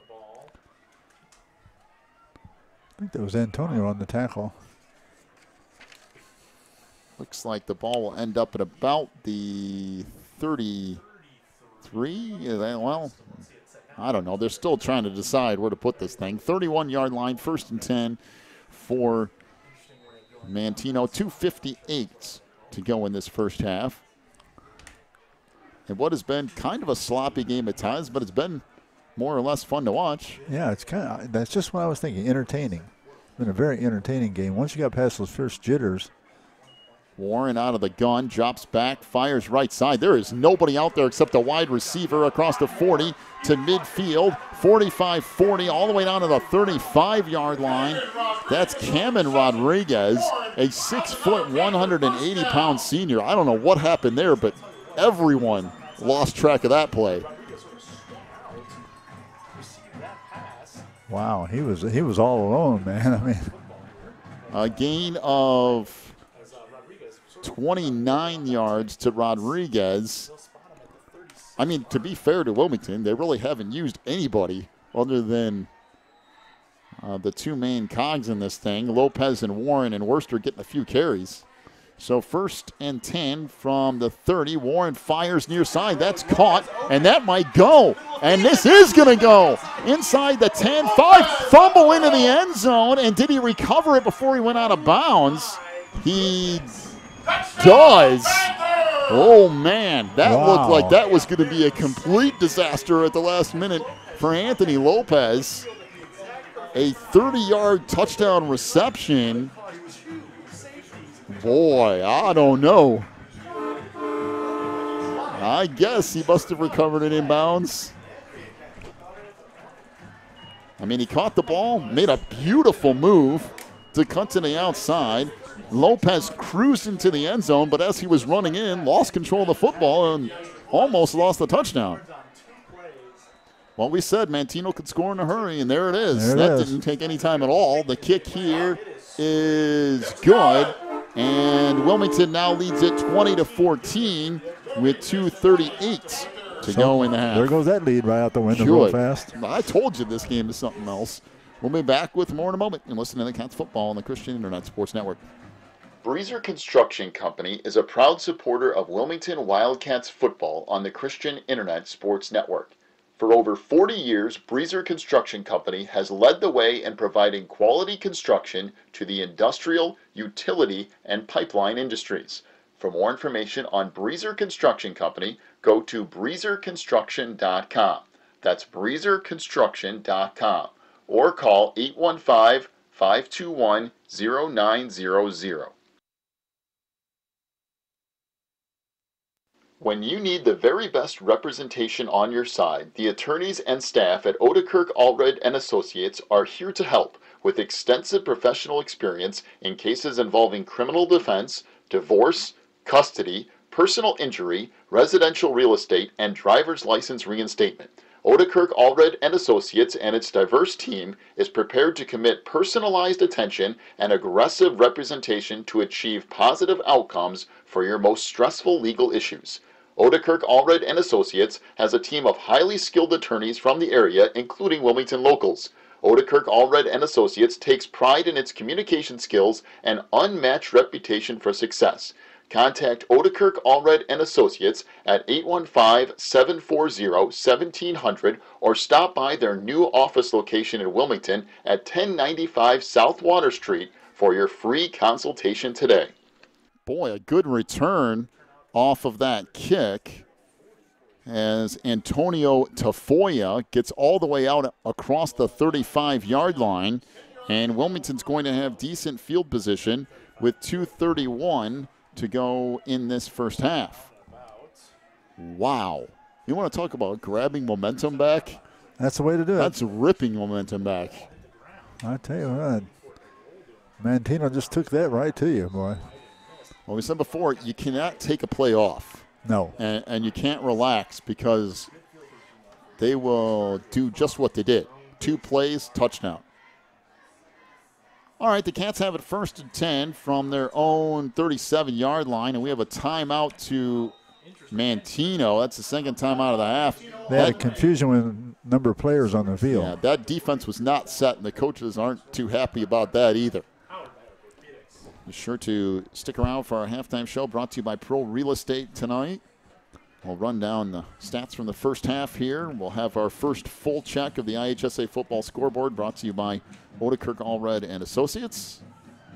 We'll get you set for the second half as well. Boy, you want to talk, there were some fireworks to start the game tonight. There have been just as many once the game started. Wow. This has been a crazy first half. You know, I'm wondering if that's fog or if that's misting rain. It's blowing on Whatever it here. is, it's causing some fog. It might be mist. You could be right. Although I think it's fog. We got a lot of something hitting our windows here in front of us. I mean, it's. All right, here we go. It's definitely, there's some mist going on for sure. Back to the double wing, pitch back to Connor Dempsey across the 40-45. Dempsey almost broke it free and gets all the way down to the Manteno 43-yard line. Boy, that Manteno player reached out and grabbed an arm or on his sleeve, or he'd have been gone. Did they call a penalty? And why is he announcing it toward the opposite sideline? Illegal shift on the Cats. I mean, this is the one thing that Coach Reed said, it drives him crazy, is he's not 100% convinced that every single time they're looking at that right. Because once he goes in motion, sometimes that stop motion is confusing too, but once he goes in motion, no one else can, of course. Right. But I honestly didn't see it that time at all. I didn't see anything either. 1st and 15 from the Wilmington 33. I have no idea. Back to the double wing here. And pitch comes right side. This is, I think is that Shaw out across the 35 to the 39-yard line. 28. Gain of 6. Or was that Sam Hafner again? It might have been Hafner. It's really tricky tonight. I'm going to give seeing if it's 23 or 28. I think it was 28. All right, 2nd down and 8 now after the penalty moved the Cats back. 2nd and 8 out of the double wing from their own 39. Pitch goes left side. This is Dempsey. Out across the 40 to near the 43 as the clock will wind down to 1:15 to go in the half. Now, if you're Manteno, you have one timeout left. This is where you really wish you had the other timeout that you had to burn because your defense wasn't set up, because the Panthers could have gotten the ball back again. And they still will if they can stop Wilmington here, but there won't be nearly as much time as there could have been if you had that extra timeout that you burned. 3rd down and 5 for Wilmington. The clock running down under 50 seconds. The Cats are going to take all the time they possibly can here in this 3rd down play. Back to the double wing. And was that another drop snap? And Manteno did they get it or did Wilmington get it back? Wilmington got it back. Another fumble, 3 fumbles now. I don't know. That's the 3rd time tonight there's been a drop snap. 33 seconds to go in the half. Manteno burns their last time out. Man, with 3 minutes or so to go, it looked like Wilmington's going to cruise into halftime with a huge lead. And the momentum on their side, and all at once, now they're going to turn back over to Manteno again with only a 6-point lead.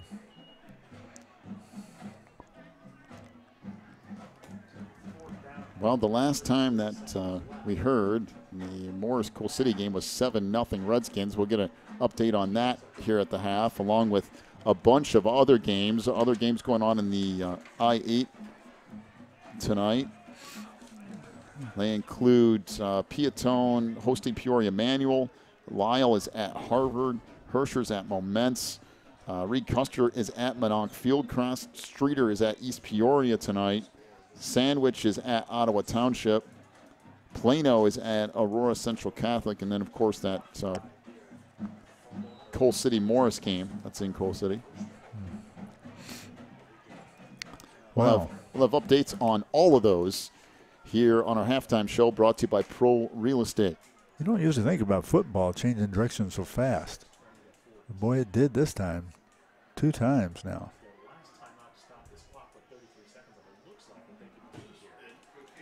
Well, now Wilmington has it 4th down and 8, and you got to be real careful here with the mist and slippery conditions of football. We have a penalty flag in the play. Delay of game out of a timeout? How? What?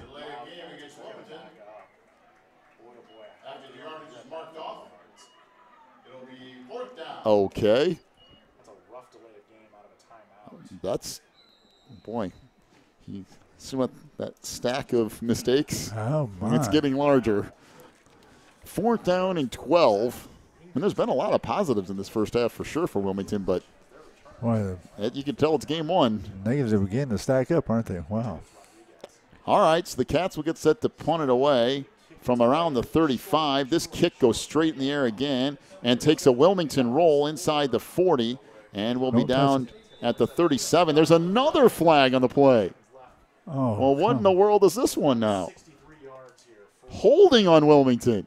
Holding against the Wildcats. On Wilmington. Oh, my. For the kick. If I'm Manteno, I'd probably take this penalty. I mean, this is the penalties are starting to get out of control for the Wildcats. It's the time that it's going to take another 10 seconds, though, if they take. Well, if you're Manteno, do you go ahead and just take the ball? I mean, if you don't take the ball, Wilmington's going to punt it again.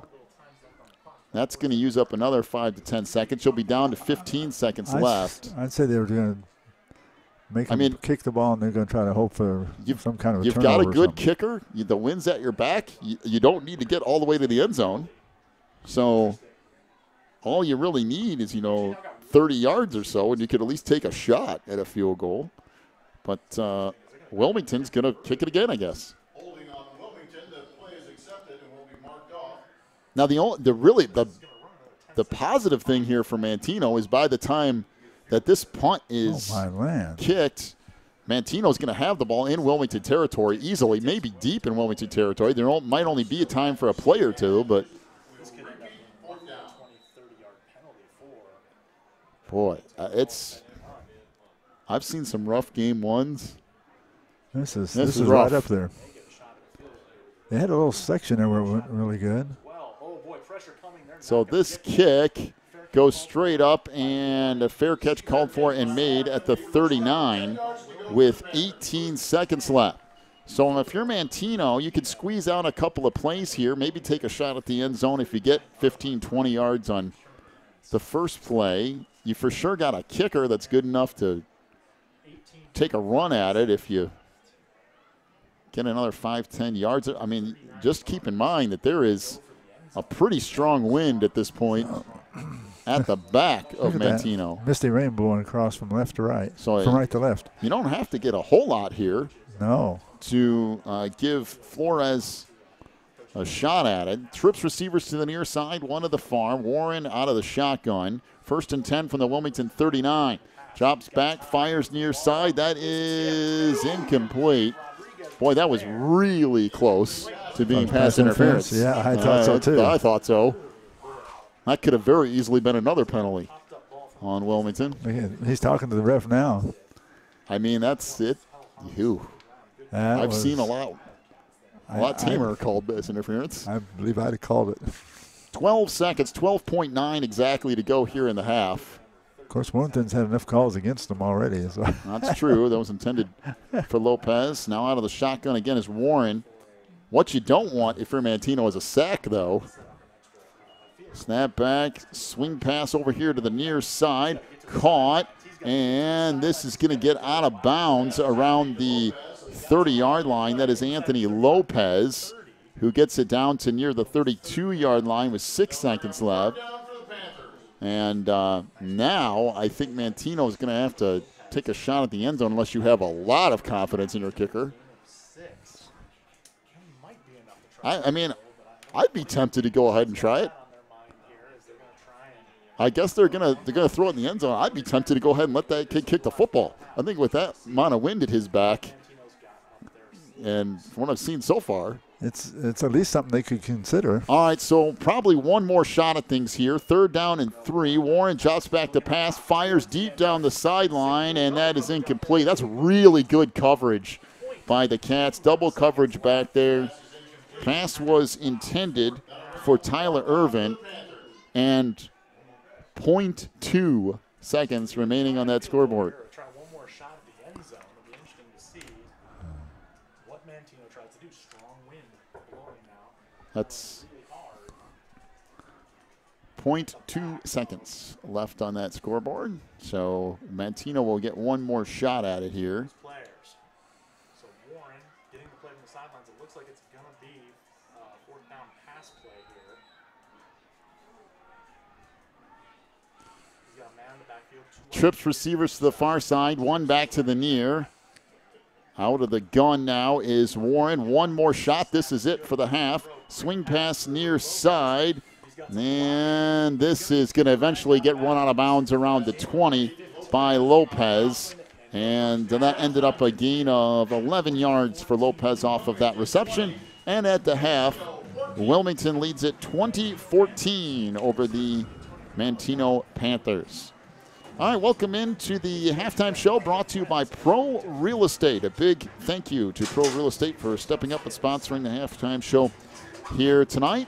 We'll take a break. We'll come back with your first half stats here in just a moment. You're listening to our halftime show brought to you by Pro Real Estate on the Christian Internet Sports Network. Quigley Technology Services is your local source for computer help. They have built numerous websites, including ours, here at the Christian Internet Sports Network. Quigley Technology Services also specializes in virus removal, so your computer will get back to full speed now. And you can trust them for first-class computer repair, including free local pickup and delivery, plus on-site service, including after hours. Contact Quigley Technology Services at 815-293-7844 or stop by at quigtech.com. That's QUIG tech.com.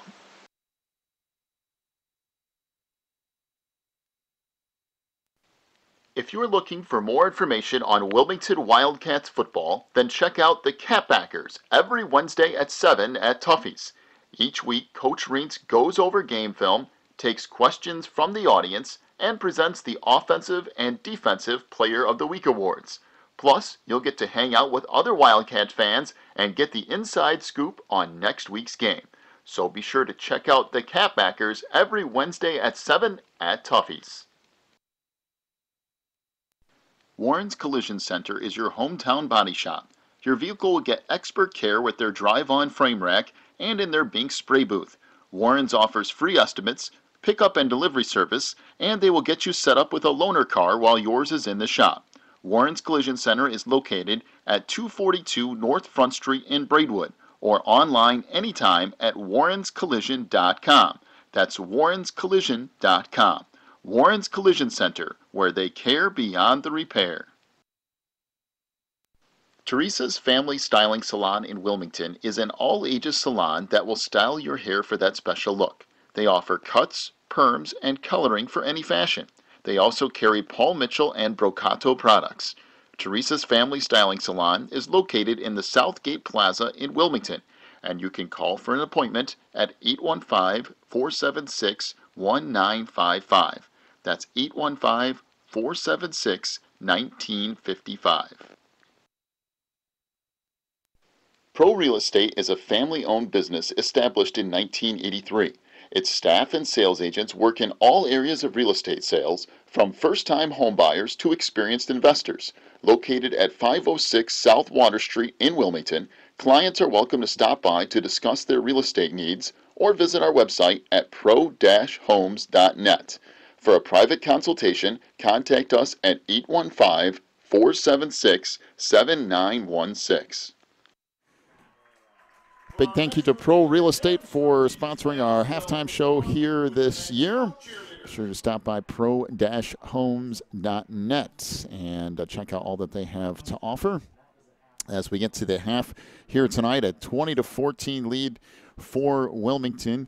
As Manteno got out to a 7-0 lead early, the Cats rattled off 20 straight points. Manteno responded in 2 plays, went 60-plus yards, and ended up in the end zone. And there you have it, a 20-14 lead for Wilmington. But it has been far from a pretty first half for the Wildcats. It's a typical first half of first-game football.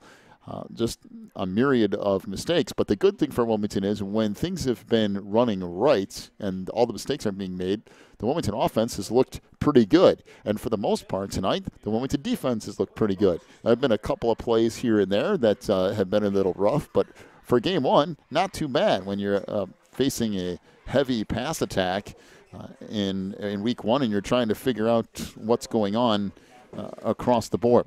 All right, our first half stats. First off, let's start off with Manteno.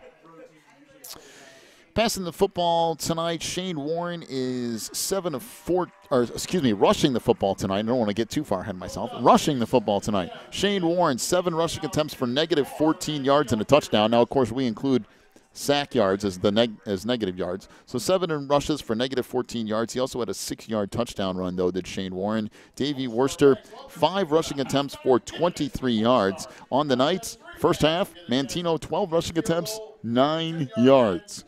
For the Panthers through the air, Shane Warren is 8 of 14 for 111 yards and a touchdown.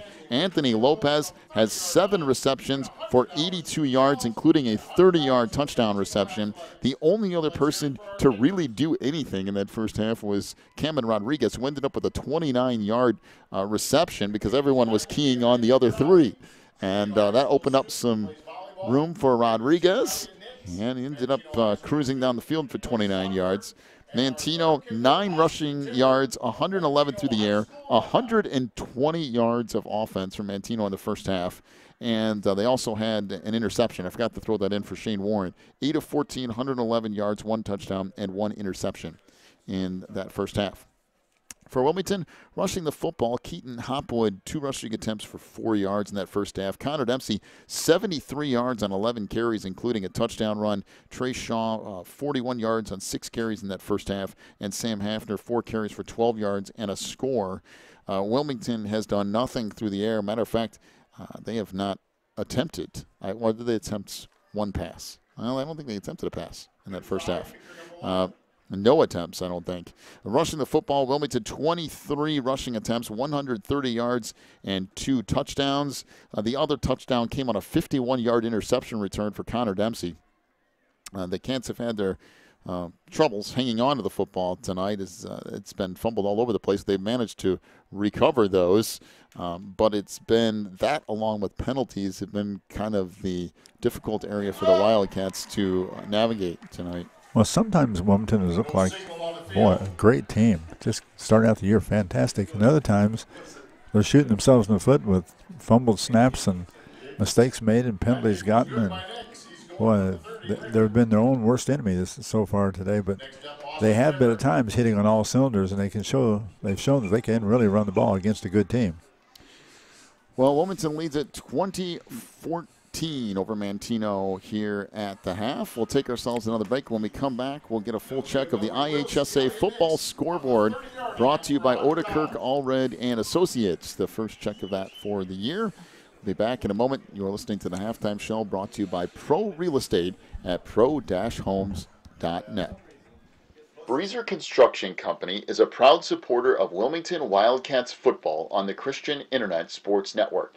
For over 40 years, Breezer Construction Company has led the way in providing quality construction to the industrial, utility, and pipeline industries. For more information on Breezer Construction Company, go to breezerconstruction.com. That's breezerconstruction.com. Or call 815-521-0900.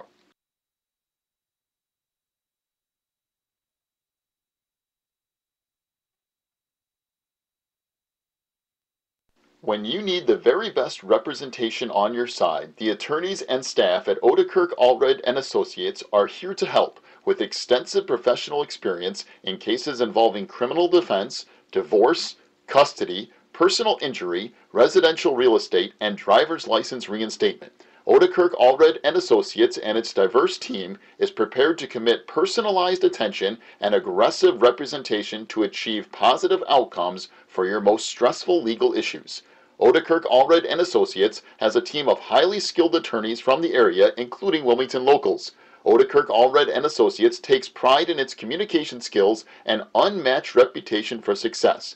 Contact Odekirk, Allred & Associates at 815-740-1700 or stop by their new office location in Wilmington at 1095 South Water Street for your free consultation today.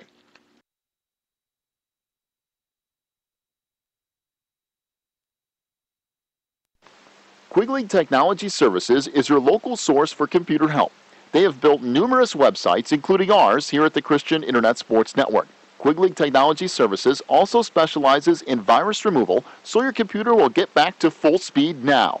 And you can trust them for first-class computer repair, including free local pickup and delivery, plus on-site service, including after hours. Contact Quigley Technology Services at 815-293-7844 or stop by at quigtech.com. That's QUIG tech.com. Back here on the halftime show, brought to you by Pro Real Estate at pro-homes.net. As we get our first check of the IHSA football scoreboard, brought to you by Odekirk, Allred, and Associates. And my goodness, what a scoreboard it is. We've got every score from the entire state of Illinois, I do believe. Let's start off with the I-8 and the game of the night that everyone wants to know about. That's Morris and Coal City. They are tied at 7, believe it or not. All right, hang in there, the Redskins and Kohlers battling it out in Coal City tonight. You can call that the Battle of Grundy County if you'd like. As Morris and Coal City tied up at 7. Boy, that if I wasn't here doing this game tonight, I'd be over watching that because that's you want to talk about some entertaining stuff going on over there. Herscher blowing out Moments in the first half of that game, 28-0. The Tigers lead there. Wow. Piatone blowing out Peoria Manual. That's 21-0. Lyle 14-0 up on Harvard. Plano and Aurora Central Catholic. We don't really have a score from that yet. Streeter and East Peoria are tied up at 7. Sandwich leads Ottawa Township 7-2. Oh, my land. And that one.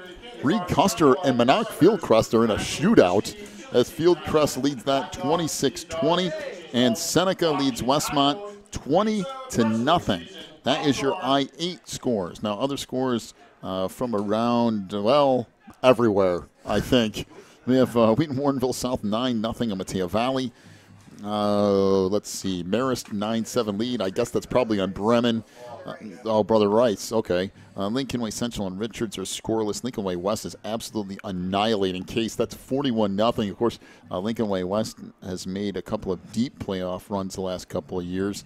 Lincoln Way East 20-9 lead over Crete Monee. By the way, Morris gets them in just a couple of weeks. I think they play Washington next week, which is ridiculously good. And then Crete Monee, Morris could conceivably be 0-3 to start the year. West Aurora 28-0 over Larkin. By the way, that Joliet Catholic St. Rita game, that's another showdown tonight. Joliet Catholic is actually winning 20-7. That's a little bit of a surprise to me because Catholic has been down a little bit the last few years. Caneland 6-0 lead over Hinsdale South. It's Naperville Central 13-7 over Hinsdale Central. Pekin and Oak Forest are tied at 7. Glenbard North losing to Neuqua Valley 20-0 early there. Streamwood 8-7 over Glenbard South.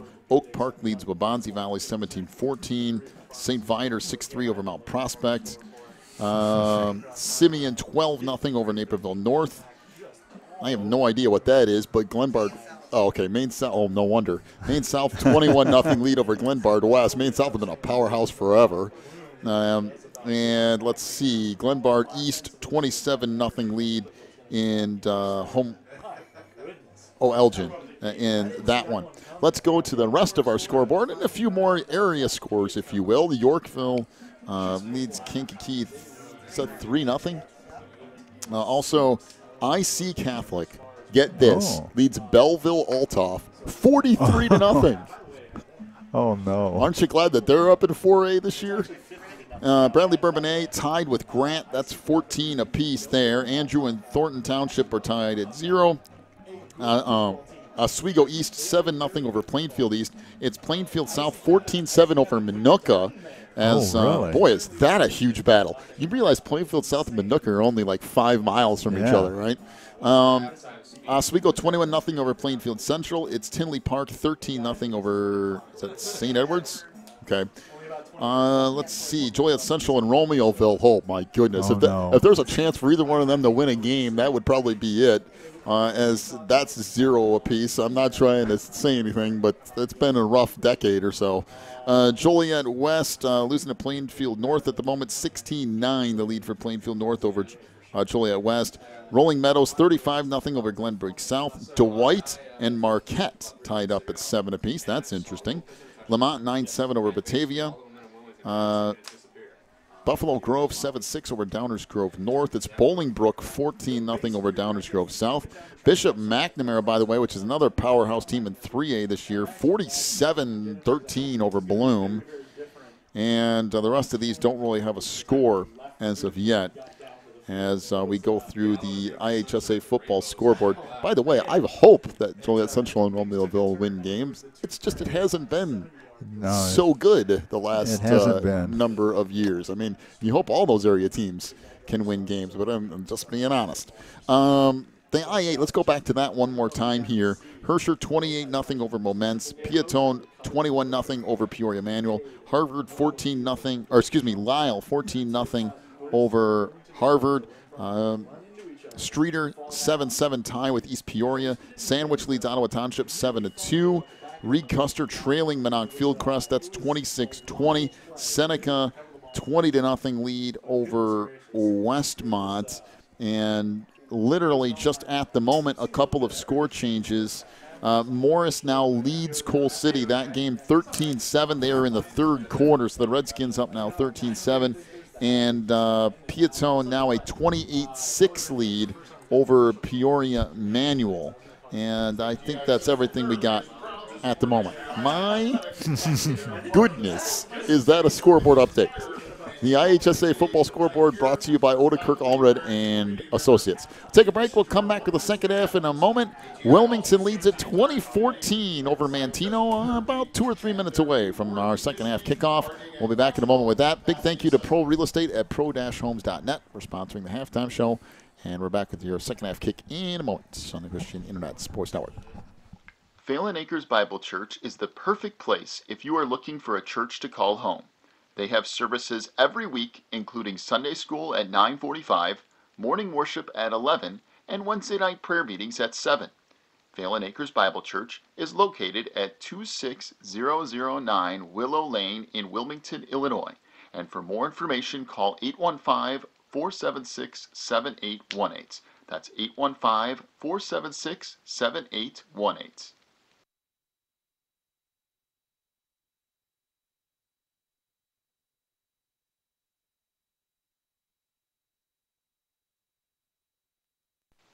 If you're looking for more information on Wilmington Wildcats football, then check out the Catbackers every Wednesday at 7 at Tuffy's. Each week, Coach Reentz goes over game film, takes questions from the audience, and presents the Offensive and Defensive Player of the Week awards. Plus, you'll get to hang out with other Wildcat fans and get the inside scoop on next week's game. So be sure to check out the Catbackers every Wednesday at 7 at Tuffy's. Warren's Collision Center is your hometown body shop.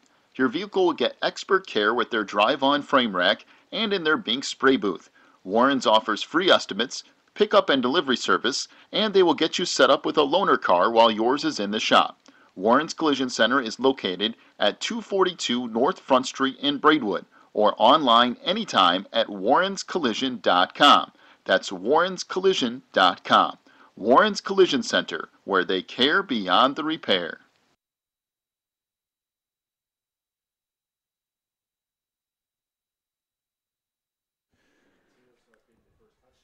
Back here on the Christian Internet Sports Network as we wind down the halftime show, brought to you by Pro Real Estate at 506 South Water Street there in Wilmington. Open 7 days a week. Good to hear from Sue tonight over there, listening to the broadcast and saying she's enjoying all of that. But 506 South Water Street in Wilmington.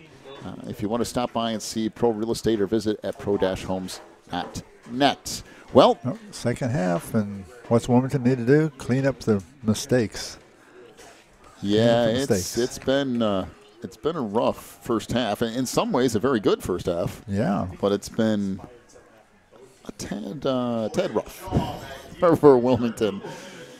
All right, well, on the positive side of things, the Cats will receive to start the second half. Trey Shaw banged deep for the Cats. I say that's a misting rain out there because there's a guy out there holding the extra football in a big towel. A.J. Gilliam will get set to kick off again. Make sure that he kicks this, please. And there's the onside kick, and it's covered up. And boy, did I have that one on the nose. They tried the onside kick. A really good job on the near side by Wilmington's Grant Imhoff. 5'9", 173-pound senior, did not go downfield first, made sure he stayed there for the kick and covered it up. I just know, I've been around it long enough to know that every now and then somebody's going to try to do that. So the Cats will have it 1st and 10 from midfield. The one downside of that, if you're Manteno, is you give Wilmington an awfully short field. Yeah, you do. And Wilmington has shown they can run the ball on them. But one thing about it, if you're Manteno, you got a few shots to stop it because I'm fairly confident Wilmington's not going to pass the football very much. And the pitch back, this inside the 50, down to the 45, all the way down to the 42 on the run by Trey Shaw. Boy, he just sliced through like a knife through hot butter. Now, I remember watching him last year on the lower level, and he was a good running back, but it just seems like he's just added a ton of speed or something this year. I would say this, his quickness. And I guess he just has such a burst of speed to take off. All right, 2nd down and a long 2, close to 3. Back to the double wing for the Cats from the 42. Pitch back to Shaw. Boy, that did not look right. Shaw's still going to get the 1st down. That, quite honestly, should have been a loss of 3 or 4 yards. Trey Shaw got 4. And that'll be a 1st down. There's just been a lot of that tonight where the back has gone one way and Hopwood's going another way. And there's definitely plenty to work on between. Somehow he got right behind the quarterback. Couldn't get the ball handed off to him. He still picked up 4 yards. All right, the Cats with it 1st and 10 from the 38 of Manteno. Everything packed in here. Back to the double wing. In motion is Shaw. Hopwood's going to keep it. Looks downfield. Had a receiver, but now we'll just tuck it under and run. Inside the 30, inside the 20. Hopwood all the way down to the 17-yard line. Here comes a flag just then. 21 yards and a flag ridiculously late this time around. I mean, everything was done. Whatever team it's against, it was really late. Well, let's see what this is.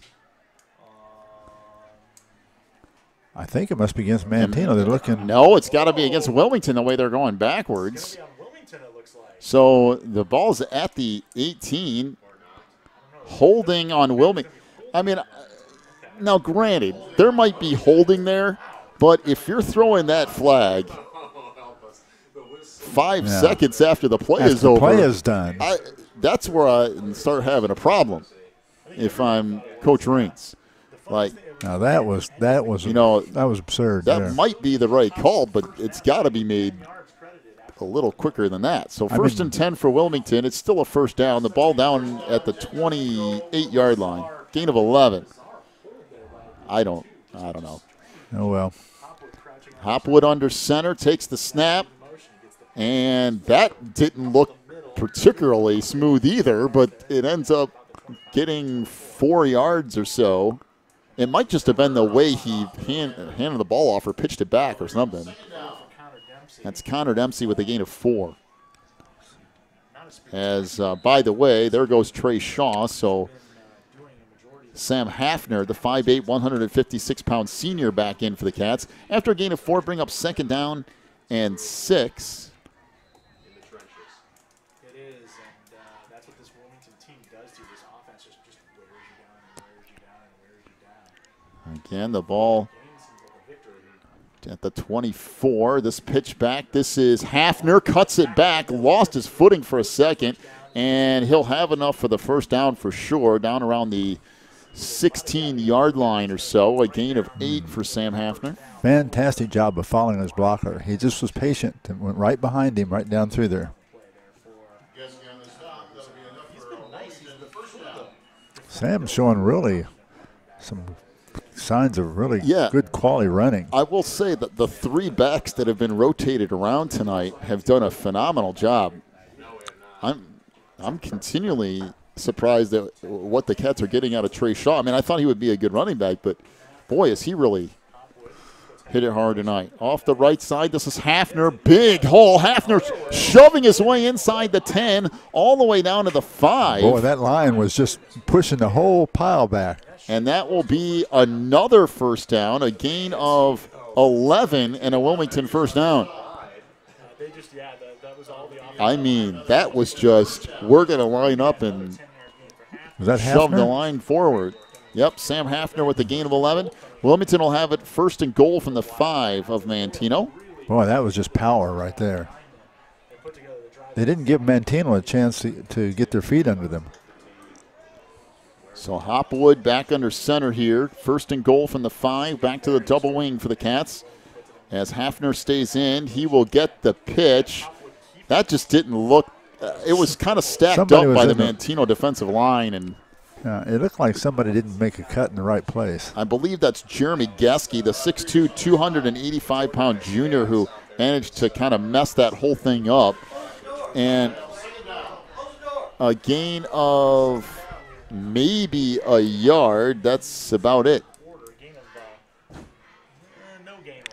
They're going to say no gain. It's just inside the 5.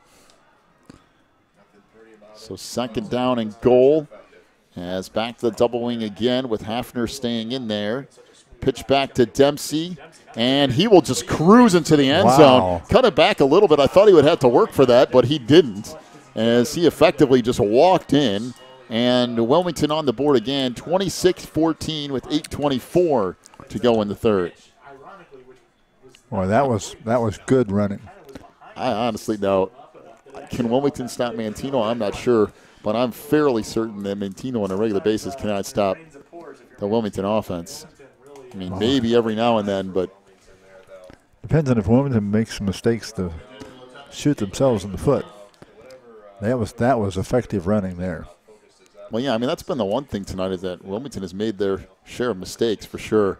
Good snap, good hold. The kick by Shaw is good. That was a nice kick. Wilmington now leads it 27-14, 8:24 to go in the third quarter. We'll take a break. Back with more Cats football in a moment here on the Christian Internet Sports Network. Teresa's Family Styling Salon in Wilmington is an all-ages salon that will style your hair for that special look. They offer cuts, perms, and coloring for any fashion. They also carry Paul Mitchell and Brocato products. Teresa's Family Styling Salon is located in the Southgate Plaza in Wilmington, and you can call for an appointment at 815-476-1955. That's 815-476-1955. Pro Real Estate is a family-owned business established in 1983. Its staff and sales agents work in all areas of real estate sales, from first-time homebuyers to experienced investors. Located at 506 South Water Street in Wilmington, clients are welcome to stop by to discuss their real estate needs or visit our website at pro-homes.net. For a private consultation, contact us at 815-476-7916.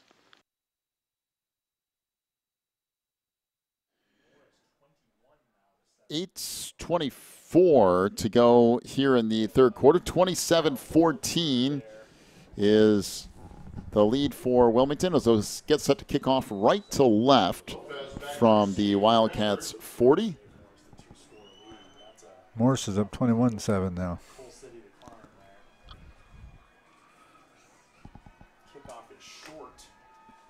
So the kick returned across the 40, 45, out to the 48, and there's a really late flag again. Oh, my. Flag back at the 28-yard line, and it will be a hold on Manteno.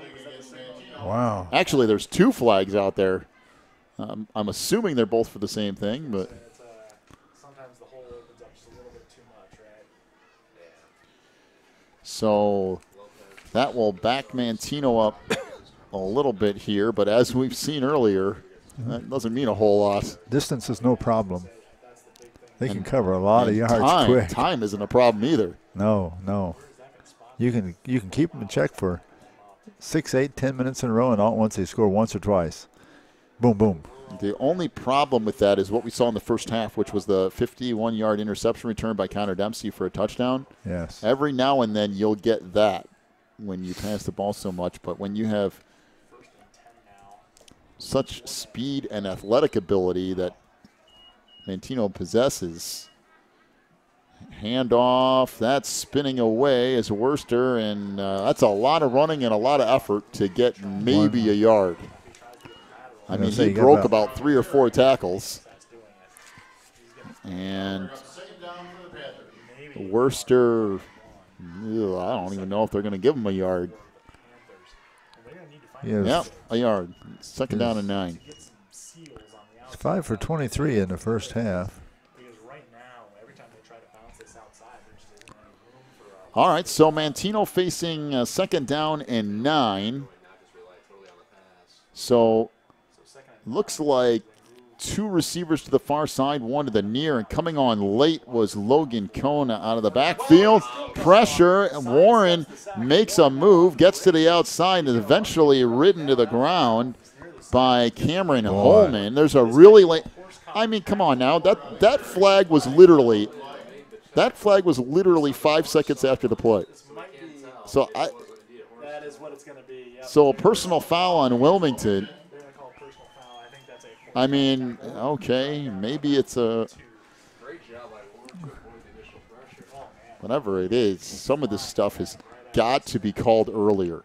I mean, they're telling Reins to get off the field and to stop arguing, but quite frankly, if you're going to call a penalty, go ahead and call it. I mean, that's what's making Coach Reins upset, is that it's taking forever for them to call penalties. I will say, for the most part, they've been right tonight, but if you're going to do that, get it out there. Been a couple that have been a little interesting. Yeah. First and 10 for Manteno from their own 46. Warren fires down the middle of the field, has a receiver caught inside the 20, down to the 15, and finally tackled there off a really nice pass play. Keaton Hopwood finally makes the stop. Daniel Barrios on the reception.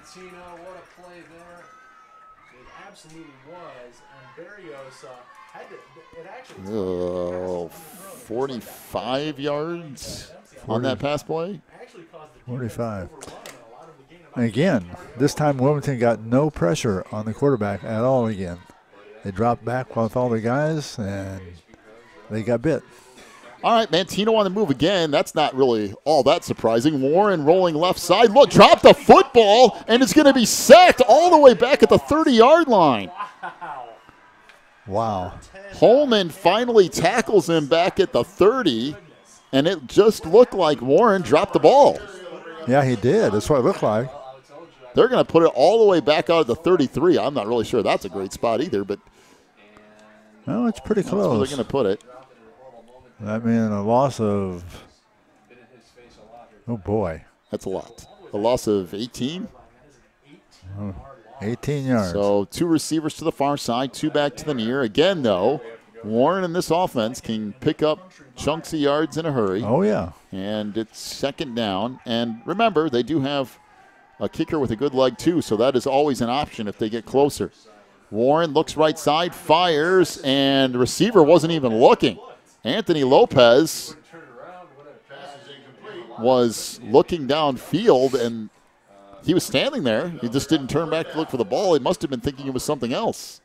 He was running one play, and they were throwing another play. Interesting. Somebody got confused. Again, first of the year jitters, year things. You're going to get plenty of that. We've seen it on the Wilmington side and Manteno both. It's just some of that stuff's going to happen. First couple weeks, probably. Oh, yeah. All right, trips receivers to the far side, 1 back to the near. Warren will stay out of the gun. To his left is Logan Cohn, the sophomore. Boy, there's a lot of underclassmen on this Manteno roster. Once again, Wilmington has not been a max there. Pressure on the Warren, a ton of time, throws a strike, and that might be a first down before it's all said and done. It might be a touchdown, and it is.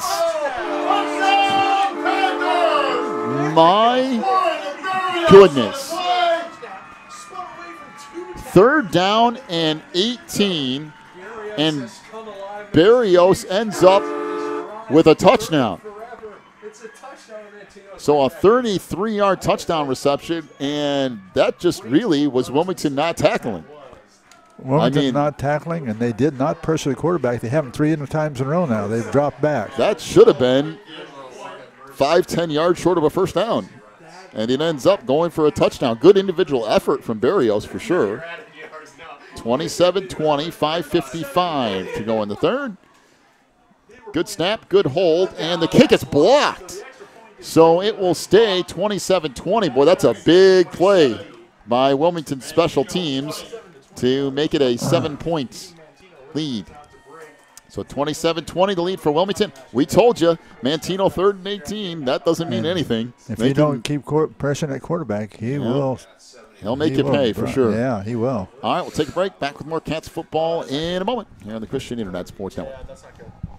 Breezer Construction Company is a proud supporter of Wilmington Wildcats football on the Christian Internet Sports Network. For over 40 years, Breezer Construction Company has led the way in providing quality construction to the industrial, utility, and pipeline industries. For more information on Breezer Construction Company, go to breezerconstruction.com.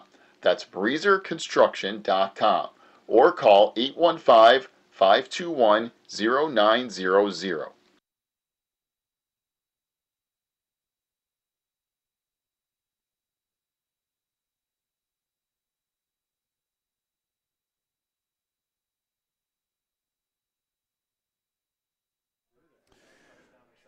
$27-20 is the lead for Wilmington here over Manteno. 5:55 to go in the third quarter. And boy, Manteno responded in a hurry. Even though it was 3rd and 18, they got a touchdown.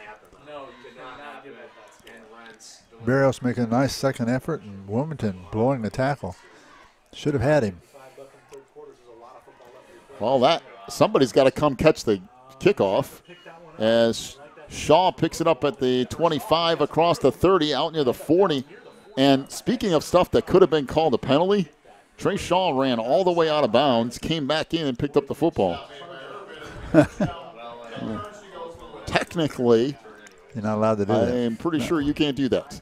No. In any case, it's out to the 40-yard line. It'll be 1st and 10 for Wilmington. He at least had 1 foot out of bounds for sure.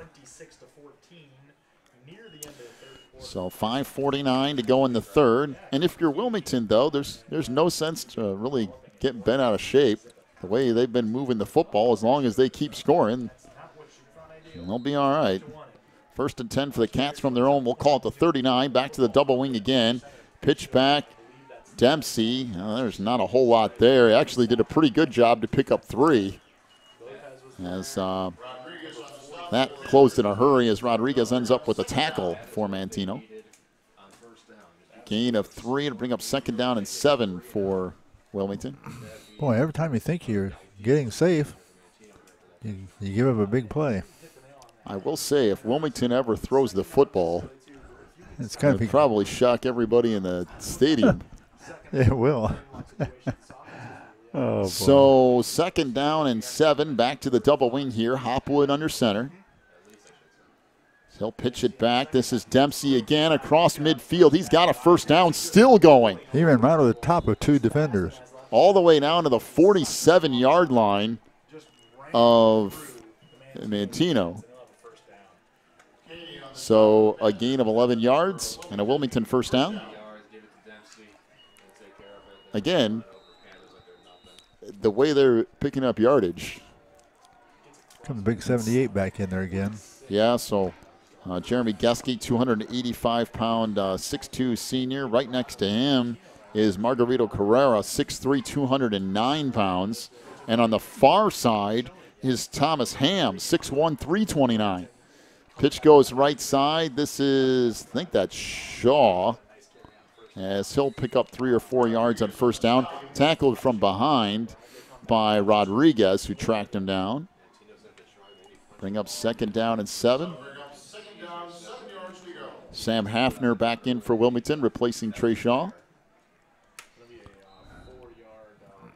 It's been nothing fancy tonight offensively for Wilmington, that's for sure, but it's been effective. It's an amazing thing about Wilmington. You know what they're going to do. All you got to do is stop it. But it's deceptively difficult, though, because of the amount of lanes that Wilmington has to choose from. Back to the double wing. Dropping back is Hopwood. Fires deep down the field. Has a receiver, but overthrew him just a little bit. That was intended for Cam Harbor, a 5'9", 190-pound senior.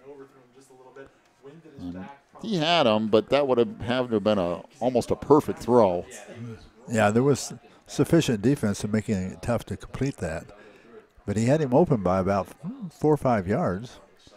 He's just kind of behind the defender, so he had to drop it over the defender's head right down into his hands. Well, they threw the ball. It didn't exactly shock everybody, but they did have an open receiver by a step or two. But you're talking 40 yards down the field or so. Hopwood would have dropped that on a dime. 3rd down and 7 from the 44, and everyone jumps for Manteno, and there's that little stop. That play again. You know, that worked at least 15 times last year for Wilmington, and it worked, I think, 5 times in one game. Yes, it did. A whole bunch of them. I think you're right, probably 5 times. Sam Hafner just went in motion and stopped, and everyone jumped. So bring up 3rd down and a long 2. And that's something that Wilmington went to last year when they needed, like right now, when they needed some yards. I will say when they got in the playoffs, a couple of those teams had that scouted pretty good. It didn't work as much. Back to the double wing. Dempsey off the left side. He's going to have a 1st down, but that's some tough yards. He'll pick up close to 4. Look like, was that Jeremy Geske, I think, in on the stop for Manteno. Bring up 1st and 10 for the Wildcats from the 35 of Manteno. I think 72 back in there now. Yeah, 72 is Ray Tovo. He's 5'7", 240 and a junior. I'm telling you, this Manteno team, if they can replace those 2 pieces in their lineup, they're going to be tough for a couple of years. And somebody jumped again, and this wasn't even a stop. It was really just Connor Dempsey went in motion and then went back the other way. And Kevin Rodriguez, I think, might have jumped on the near side. And he was on the opposite side of the play, opposite side of the field, and jumped. Really, all Wilmington's doing is starting to mix it up a little bit in snap count and stuff like that. Just kind of playing around with Manteno a little bit just to keep them on edge. All right, 2nd down and 5 for Wilmington. The ball's at the 30 of Manteno. Pitch comes back near side. Dempsey inside the 30. He's going to be close to another 1st down at the 25-yard line. And there might be someone. No, I think it might just be slow and so to get up for the Cats. The one thing they can't afford, it's offensive line injuries, because that's not a super deep spot at the moment. What did he come with, about 5 yards? Yep, 5 yards. And it looks like if you watch this, you go, wow, man, Manteno's doing a pretty good job stopping the run. Yeah. Then you look up and go, oh, there's 4 yards, there's 5 yards. All right, 1st and 10 for Wilmington from the 24 of Manteno, down to 2:15 to go in the 3rd. This is Hafner. That was another weird, took a long time to pitch that back. It ended up working okay, a gain of 4. I mean, some of that stuff is by design to give yourself a little bit more time. But there, even at that, there's been a little bit of a hitch here and there. Yeah, you give the players credit, even when they have a little hitch, a little problem, they've been able to take it and use it. And that very well could be by design, waiting a little bit longer there to kind of let things develop. But it's just there's something not quite looking the same. 2nd down and 6 after a gain of 4. This is Dempsey again inside the 15-yard line. down to almost the 13, and it is another first down. Give Connor Dempsey a gain of 6 yards. By the way, in for Manteno now, number 75. That's Tyler Denton. He's 6'2", 295. 295. If you think they're getting smaller, you're wrong. Size, man. I mean, they're putting the really beef up front now, boy. I'll tell you, try to stop Wilmington. This is exactly what you want if you're Wilmington. Use a huge chunk of time and go straight down the field. There's still some work to be done, though. Back to the double wing, pitch back to Connor Dempsey. He just bangs ahead down inside the 10 to near the 9. And again, you look at it and you go, there's not a whole lot there, and then you glance out and it's 2nd down and 6. Yeah, he just keeps 4, 5, 6 yards of swap. So 2nd and 6 from the 10-yard line, and I'm going to tell you something. That defensive line that's in there right now, those 2 guys in the defensive end, you want to talk about some anchors. You move those, you're moving something. 20 seconds to go in the third. Hopwood under center here. Pitches it off to, is that Hafner? As he'll bang down near the first down marker at the 5.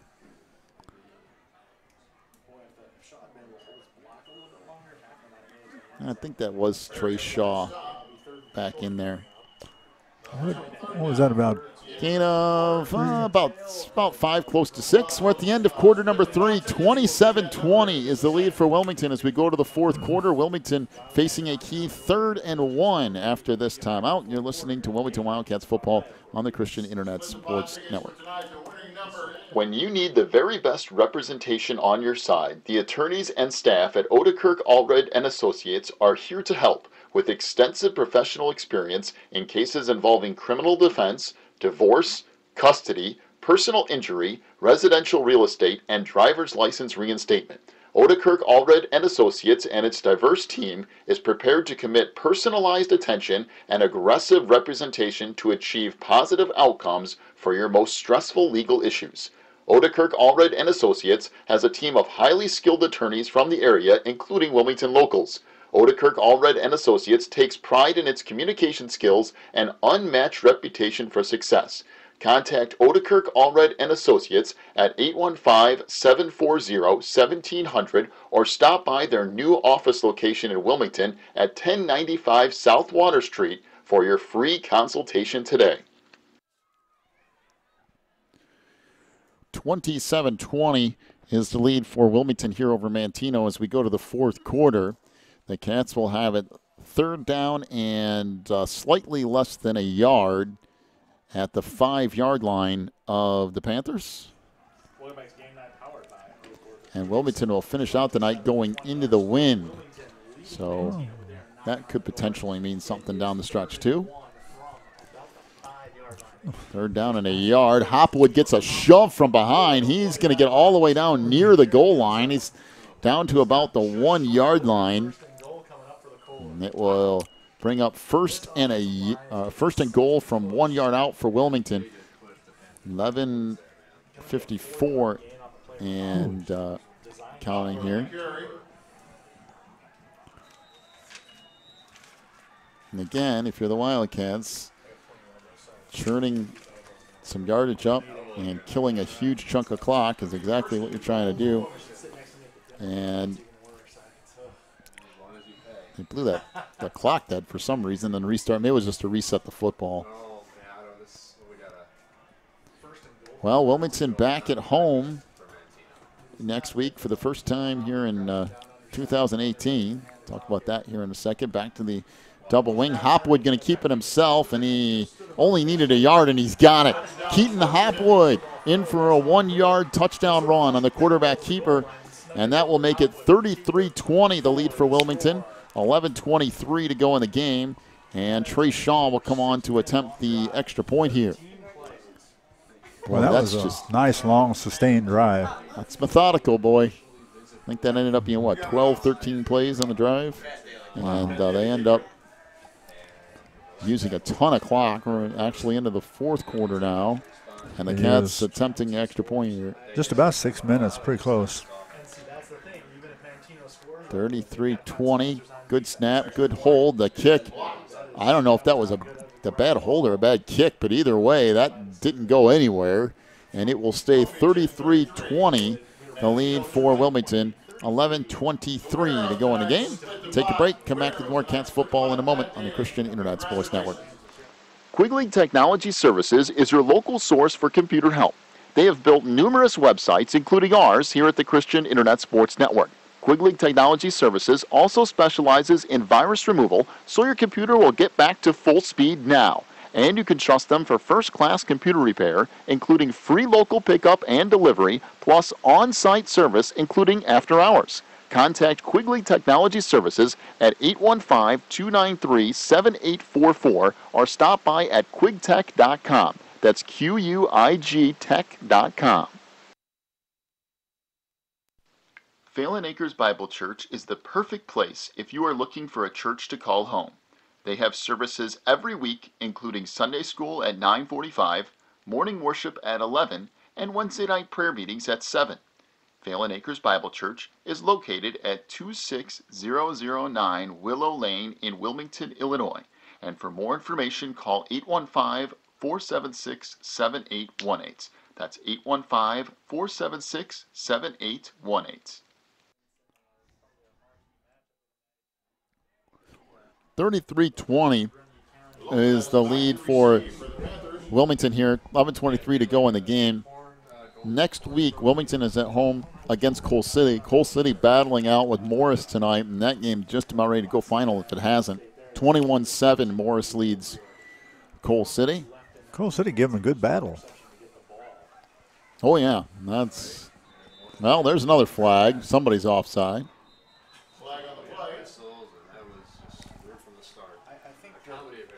Oh, boy. Boy, this is going to be an interesting post-game conversation with Coach Raines because Coach is about ready to pull his hair out. I'm sure there's a lot there he's pleased with, but there are certainly a number of things that could be looked at here. Yeah. Well, we'll tee it back up in the 35-yard line, kicking it off left to right. So once again, back deep for Manteno is Anthony Lopez. Boy, has he been dangerous tonight. That's far side of the 30, 35, 40, 45, midfield, and all the way down to the Wilmington 45-yard line. Say, somebody tackle him, huh? I think that was Luke Trepanier. Is that who ended up with it? Well, nice job of running that back. was a nice run. It was very good. Boy, it was and great. Luke, by the way, also a sophomore. Man. I'm telling you, sophomores. if you can figure out a way to replace Shane Warren and Anthony Lopez, this team has a lot of promise going forward. I mean, they do this year already, but there's a lot of younger players in this team. Well, Wilmington has left the door open again as they let Manteno go straight down to the 45, and now 1st and 10 for the Panthers. As Warren out of the shotgun, 2 receivers to the far side, 1 to the near. This is Worcester up the middle, and he'll get down to the 35-yard line. That'll be a gain of 10 and a first down. And by the way, that Morris game has now gone final. 21-7, the Redskins beat Coal City. What's Morris? Morris 6A? They're 5A. 5A? Well, that's... But they're what you call superpower in 5A. Here's Warren off the left side trying to get the corner. He's not going to. That just didn't look that good from the start. It looked like it was a called run, and I'm not really sure. 3 yards or maybe. Oh, that's generous. That was very generous. So 2nd down and maybe a long 7 here, down to 10:30 to go in the game.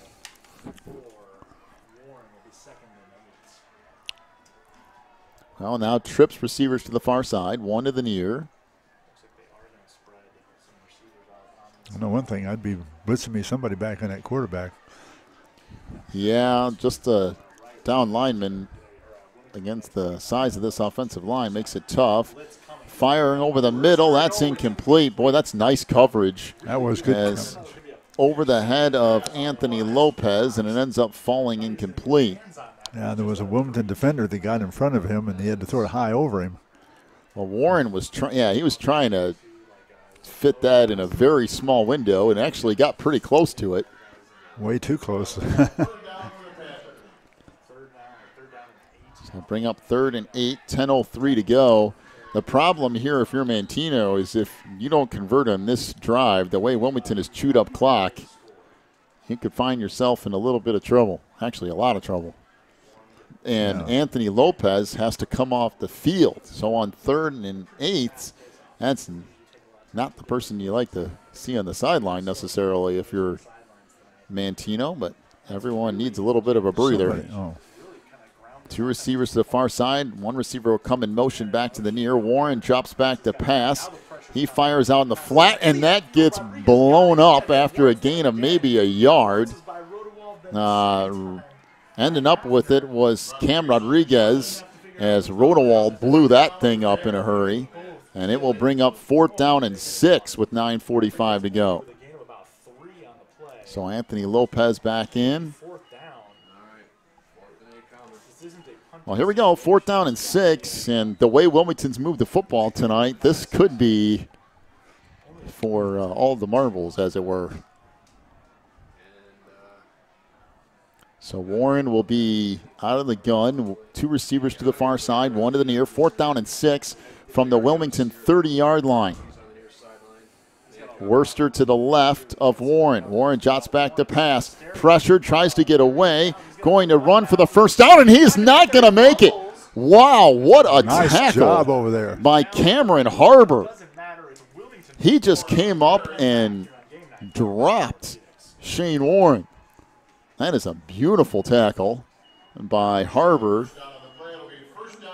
And Wilmington will take over after a gain of a couple on the run from Shane Warren, and now Manteno finds themselves in a whole lot of trouble with 9:03 to go in the game. Wilmington has the football back. The Panthers have struggled to stop the Wilmington running attack. And the Cats are about ready to start it up again. By the way, Dave Schnicker just checked in. 6'3", 304-pound junior for the Cats. Don't they have any big guys? Apparently. Wow. Isn't that amazing? Back to the double wing, pitch back to Dempsey. And about 3 yards, close to 4 for Manteno. That's been about as good as it gets defensively. That's really where you need to be if you're Manteno. If you can hold Wilmington to 3 yards a run and force them into making a decision on 4th and a yard, that's about as good as it's going to get. Unless Wilmington, again, has a penalty or a turnover of some sort, which would not be a shock the way things have gone here. All right. They want to run that clock down as far as they can. So back to the double wing here. 2nd down and 7. Pitch comes back out across the 35-yard line near the 38. That's going to be close to another first down for Wilmington. It is. I thought that was a generous spot too there. I believe that's Trey Shaw on the carry for Wilmington. He'll pick up 7 yards and a Wilmington first down. You get used to keying on Dempsey, and then Shaw comes over and hits you. And Hafner's had a good night. Yeah, Hafner too.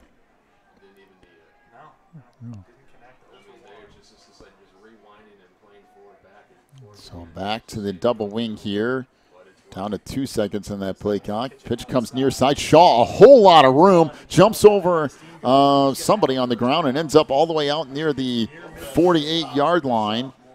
Another gain of 10 for Trey Shaw and a Wilmington first down. Boy, there was all kinds of room out there. The blocking is there. I'm going to tell you, these guys in the Manteno defensive line, they are gassed. A couple of them are having trouble getting back to the Yeah, and they're trying to put other big guys in their place, but Jeremy Geske trying to catch his breath. Back to 1st and 10 for Wilmington from their own 48. Double wing, pitch over to Dempsey across midfield. Dempsey all the way down to the 45-yard line of Manteno. Another gain of close to 7 for Connor. boy, And Wilmington will have it 2nd and 3. Boy, somebody's got a hamstring problem on the far side. That's Cam Harbor. The 5'9", 190-pound senior grab in the back of that hamstring going off the field. That's never a sign you want to see. Oh, boy. Yeah, 2nd down and 3 here. The double wing again. Pitch back to Dempsey. He'll have another 1st down. It's also deceptive, too, the way he picks up 5 in a 1st down, but he kind of squirts forward and dives to the ground, and picks up 3-4 extra yards just by getting low and, sprinting and diving forward. So you think he got him, he knocked him off his feet, but he's still flying.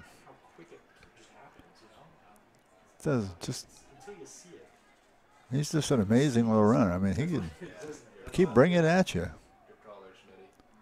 1st and 10. Wilmington from the 40 of Manteno as we approach 6 minutes to go in the game. And, boy, this Wildcats offense is just kind of taking things over here in the second half. Pitch back to Dempsey inside the 40. Again, it looks like you have him if you're Manteno, and he just somehow manages to get 5 or 6, dragging a couple of defenders. And it'll bring up 2nd down and 4. Yeah, you think you got him, and then there's 6 yards. I mean, you want to talk about disheartening if you're a defense. You're just doing the same thing over and over. Yeah, and you know they're going to run at you, but you just can't get your hands to stop them. So Wilmington taking all kinds of time here. 5:25 to go in the game as they lead at 33-20.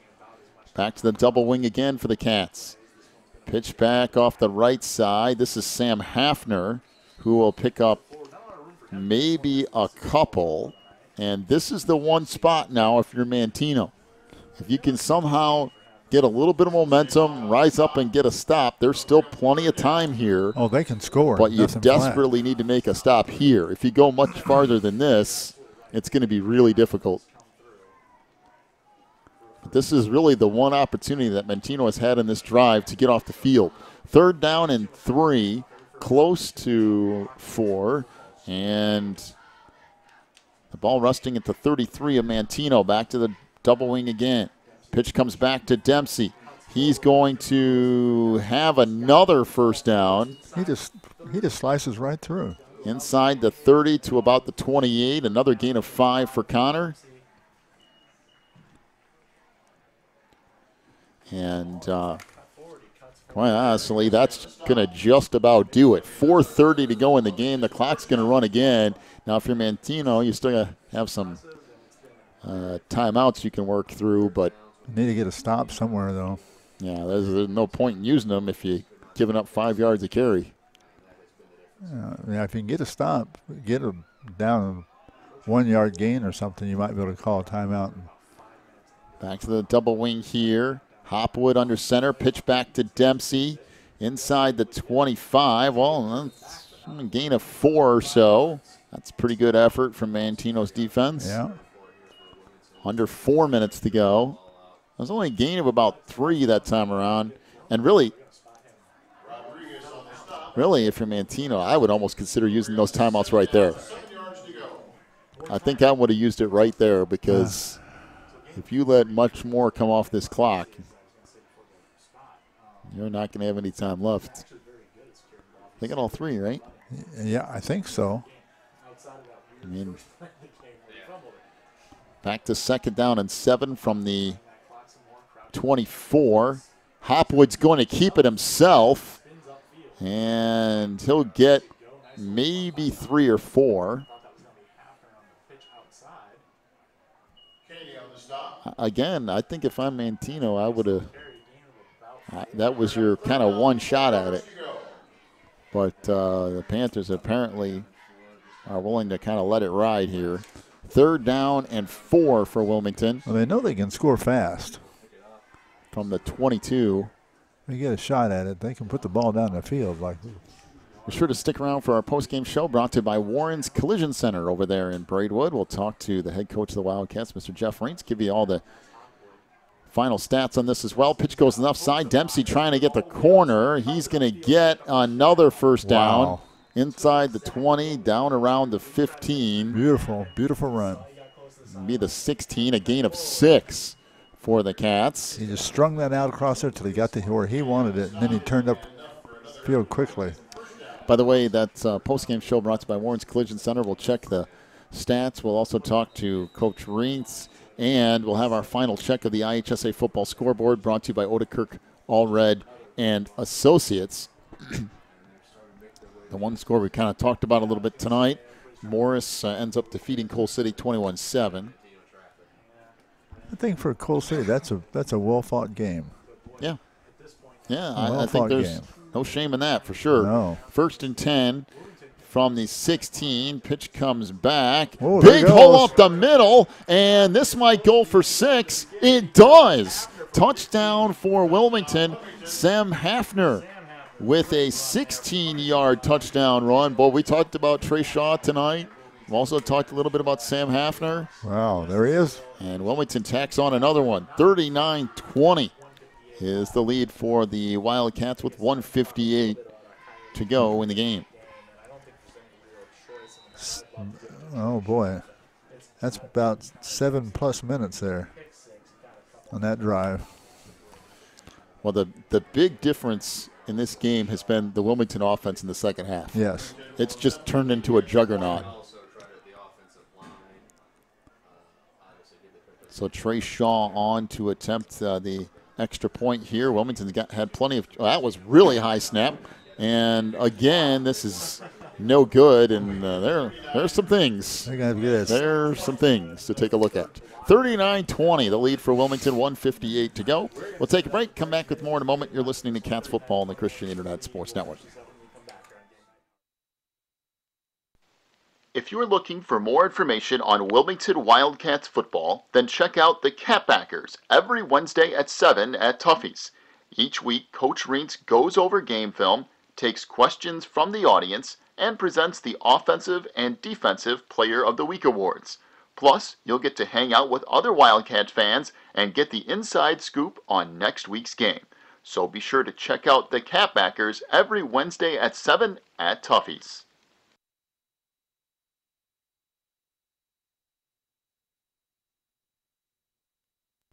Warren's Collision Center is your hometown body shop. Your vehicle will get expert care with their drive-on frame rack and in their Bink spray booth.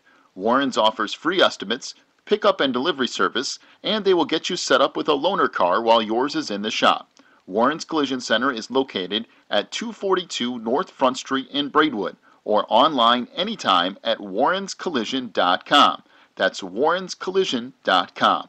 Warren's Collision Center, where they care beyond the repair. 1:58 to go here in this one. 39-20 is the lead for Wilmington as Trey Shaw will tee it up from the 40, kicking off left to right. Anthony Lopez will go back deep again, but Wilmington has kind of kept it away from him, although the last couple of times it's almost backfired. Actually, it did backfire the last time. Shaw is just going to squib it up the middle. Actually took a couple of nice bounces and then is covered up at the 33-yard line. Well, if you're Manteno, you have a high-powered offense. I didn't know if you have a high-powered one enough to make up 3 touchdowns in 2 minutes, but we'll find out. If you're Wilmington, you don't take it for granted. They can really put that ball in the air. We've seen how fast they can score tonight even. I mean, for Wilmington, though, even if they do score, as long as you recover the onside kick, I haven't seen anything that would lead me to believe that Manteno is going to stop you defensively. No, I don't think Manteno believes they can. Now, if you can get some onside kicks, yeah, okay. Well, they've gone ahead and made that change at quarterback. So in for Manteno is Caleb Borkenhagen, a 5'8", 155-pound sophomore, as the handoff goes up the middle, and that won't go anywhere for the Panthers, as Manteno has kind of said, you know what, we've had enough. As Worcester tried to go off the right side and actually lost the yard. Game.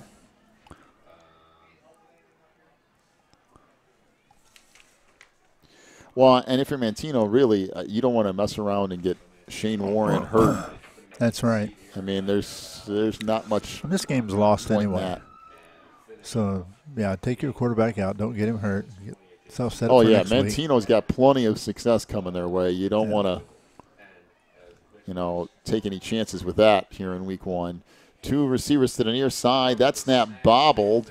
Worcester, I think, ended up with it, but that will go for no gain again. Manteno actually fairly fortunate that it worked out that well.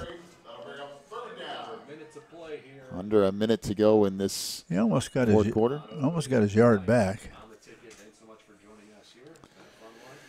Well, be sure to stick around for our postgame show brought to you by Warren's Collision Center for your final stat totals here tonight. We'll talk to Coach Reentz. We have full check of the IHSA football scoreboard, too, from Odekirk Allred & Associates. All that coming up. And be sure to join us next week. Wilmington back at home to take on Coal City, who had a tough week one matchup with Morris. But Coal City did lose that by a couple of scores, but don't let that fool you. That's going to be a showdown next week at Reentz Stadium at Becker Field. Handoff, that's not going to go anywhere either, as Worcester gets stacked up for a loss of 2. And that is going to do it. Well, despite a lot of errors tonight for Wilmington, their offense absolutely took over and gets the 39-20 win. Wilmington comes back, comes out emphatically to get a week one victory over the Manteno Panthers. Welcome into the postgame show brought to you by Warren's Collision Center. Warren's, where they care beyond the repair, right across the street from McDonald's there in Braidwood. Take a break, come back with your final totals in just a moment on the Christian Internet Sports Network. Teresa's Family Styling Salon in Wilmington is an all-ages salon that will style your hair for that special look. They offer cuts, perms, and coloring for any fashion. They also carry Paul Mitchell and Brocato products. Teresa's Family Styling Salon is located in the Southgate Plaza in Wilmington, and you can call for an appointment at 815-476-1955. That's 815-476-1955. Pro Real Estate is a family-owned business established in 1983. Its staff and sales agents work in all areas of real estate sales, from first-time homebuyers to experienced investors. Located at 506 South Water Street in Wilmington, clients are welcome to stop by to discuss their real estate needs or visit our website at pro-homes.net. For a private consultation, contact us at 815-476-7916. Breezer Construction Company is a proud supporter of Wilmington Wildcats football on the Christian Internet Sports Network. For over 40 years, Breezer Construction Company has led the way in providing quality construction to the industrial, utility, and pipeline industries. For more information on Breezer Construction Company, go to breezerconstruction.com. That's breezerconstruction.com. Or call 815-521-0900. When you need the very best representation on your side, the attorneys and staff at Odekirk Allred & Associates are here to help with extensive professional experience in cases involving criminal defense, divorce, custody, personal injury, residential real estate, and driver's license reinstatement. Odekirk Allred & Associates and its diverse team is prepared to commit personalized attention and aggressive representation to achieve positive outcomes for your most stressful legal issues. Odekirk Allred & Associates has a team of highly skilled attorneys from the area, including Wilmington locals. Odekirk Allred and Associates takes pride in its communication skills and unmatched reputation for success. Contact Odekirk Allred and Associates at 815-740-1700 or stop by their new office location in Wilmington at 1095 South Water Street for your free consultation today. Quigley Technology Services is your local source for computer help. They have built numerous websites, including ours here at the Christian Internet Sports Network. Quigley Technology Services also specializes in virus removal, so your computer will get back to full speed now. And you can trust them for first-class computer repair, including free local pickup and delivery, plus on-site service, including after hours. Contact Quigley Technology Services at 815-293-7844 or stop by at quigtech.com. That's QUIG-tech.com. Back on the postgame show, brought to you by Warren's Collision Center, right across the street from McDonald's there in Braidwood. Warren's, where they care beyond the repair. Wilmington, a 39-20 winner tonight over Manteno as the Wildcats will move to 1-0 on the year, getting set for Coal City next week. And Coal City coming off a 21-7 loss to Morris tonight in what ended up being a pretty good battle over there in Coal City. So we'll see how they're feeling coming off that big game against Morris and what more than likely was a very physical game too. And we'll see kind of how they respond going into week 2 here.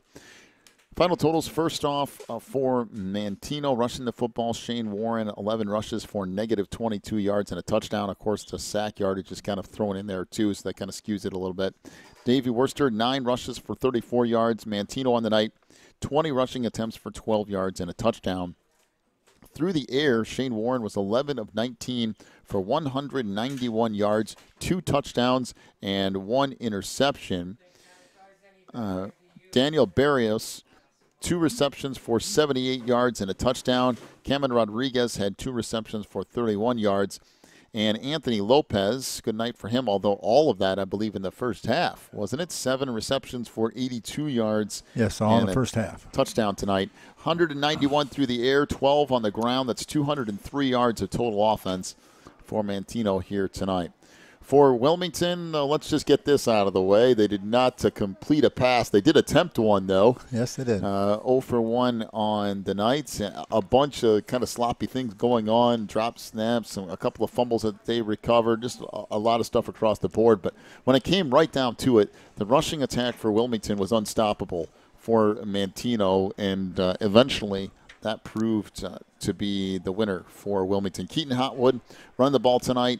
6 rushing attempts for 33 yards and a touchdown. Connor Dempsey ended up with, and this seemed like a night where he was kind of held in check a little bit.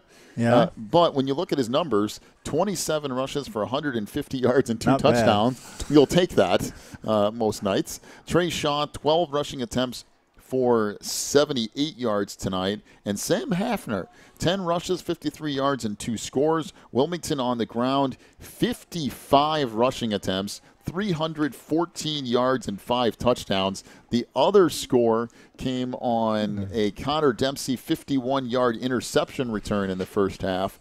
And Wilmington ends up getting the win tonight, 39-20, and puts the Wildcats at 1-0.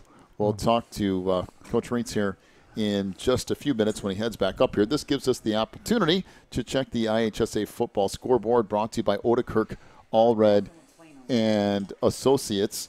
We'll start with the I-8 scores that we have. I mean, good grief, we have every score known to mankind, but we'll start with the I-8. Herscher blows out Moments tonight, 42-14. Oh, wow. Ends up being the win for the Tigers. Piatone defeats Peoria Manual 28-6. Lyle blows out Harvard. That final 28-7. Morris defeats Coal City 21-7 tonight. Streeter and East Peoria, last time we heard, were tied at 7. Sandwich had a 7-2 lead on Ottawa Township. That was very early. We did not get a lot of scoring updates from there, but Fieldcrest ends up defeating Reed Custer tonight, 34-20. Braidwood desperately trying to find something there that they can build that program around, and they start off with a loss here this year. Seneca absolutely destroyed Westmont tonight, 40-0. The Seneca Irish get the win over Westmont. Some other scores from around the area. Yorkville defeats Kankakee easily. I want to say that was 37-0.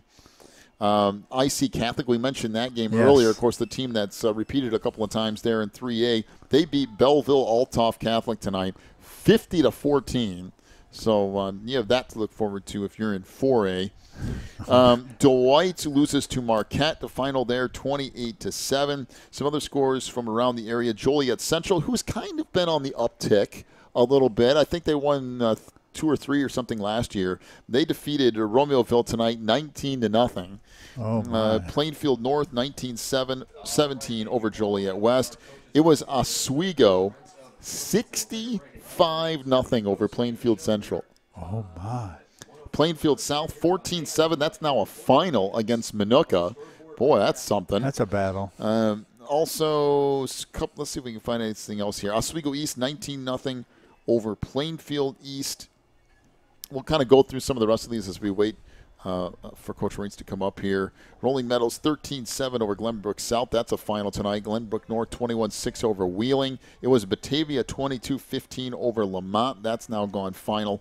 Buffalo Grove blowing out Downers Grove North. That's 28-6. Bolingbrook having no problems with Downers Grove South. Bishop McNamara, by the way, who could end up in 3A and could be a powerhouse there, defeated Bloom, or at least leads them, 53-13 tonight. Bradley Bourbonnais gets the win over Grant.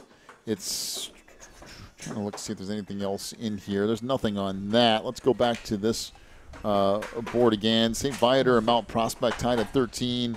Wabansie Valley defeats Oak Park tonight. That's 24-17. Naquan Valley 27-6 over Glenbard North. It was Naperville Central 28-21 over Hinsdale Central. Canelan defeated Hinsdale South tonight 6-0. Wow, that's a battle down there then. So Canelan 6, Plainfield South nothing. Oh, that Joliet Catholic St. Rita game that we were looking at earlier. Joliet Catholic wins that tonight 23-13. And Catholic has had some rough times. I mean, they have played a tough schedule, but it's been a little interesting. Wheaton Warrenville South 20-0 over Matea Valley. Brother Rice loses to Marist tonight, 16-14. It was Richards 17, Lincoln Way Central 7. Lincoln Way West continues their powerhouse ways, 41-0 over Case. Lincoln Way East 20-7 winners over Crete Monee. It was from West Aurora, 35-0 over Larkin. Pekin 21, Oak Forest 7. Glenbard East defeats Elgin 47-6. It was Simeon 30, Naperville North nothing. Homewood Flossmoor in a tie game at the moment. Glenbard South 16-10 over Streamwood. That is a full check, and I mean a full check of the IHSA football scoreboard brought to you by Odekirk, Allred, and Associates. A big thank you to them for coming back along with us again this year. Coach is on his way up here now. He'll be here shortly. Yep. And it'll be interesting to hear his he'll be very pleased with his running game. Yeah, Coach Raines will come up here and talk to us here momentarily about his team's win. Boy, you'll take what you can get. I mean, there's clearly some things tonight to work on, but for Coach Raines, you'll definitely take that as a game one effort. So, Coach will sit down here and join us. Well, Coach, that was a really solid week one effort. Your offense came to life in the second half. I mean, clearly it's a week one game, so there's some things to work on. But overall tonight, that's a pretty impressive opening performance there in week one. I appreciate that. Just like you said, you never know what you're going to get out of your first game. We had a lot of mistakes, but when you got a lot of new faces like we do, a little bit of nerves, no doubt, in the locker room before the game when we come out. Sure.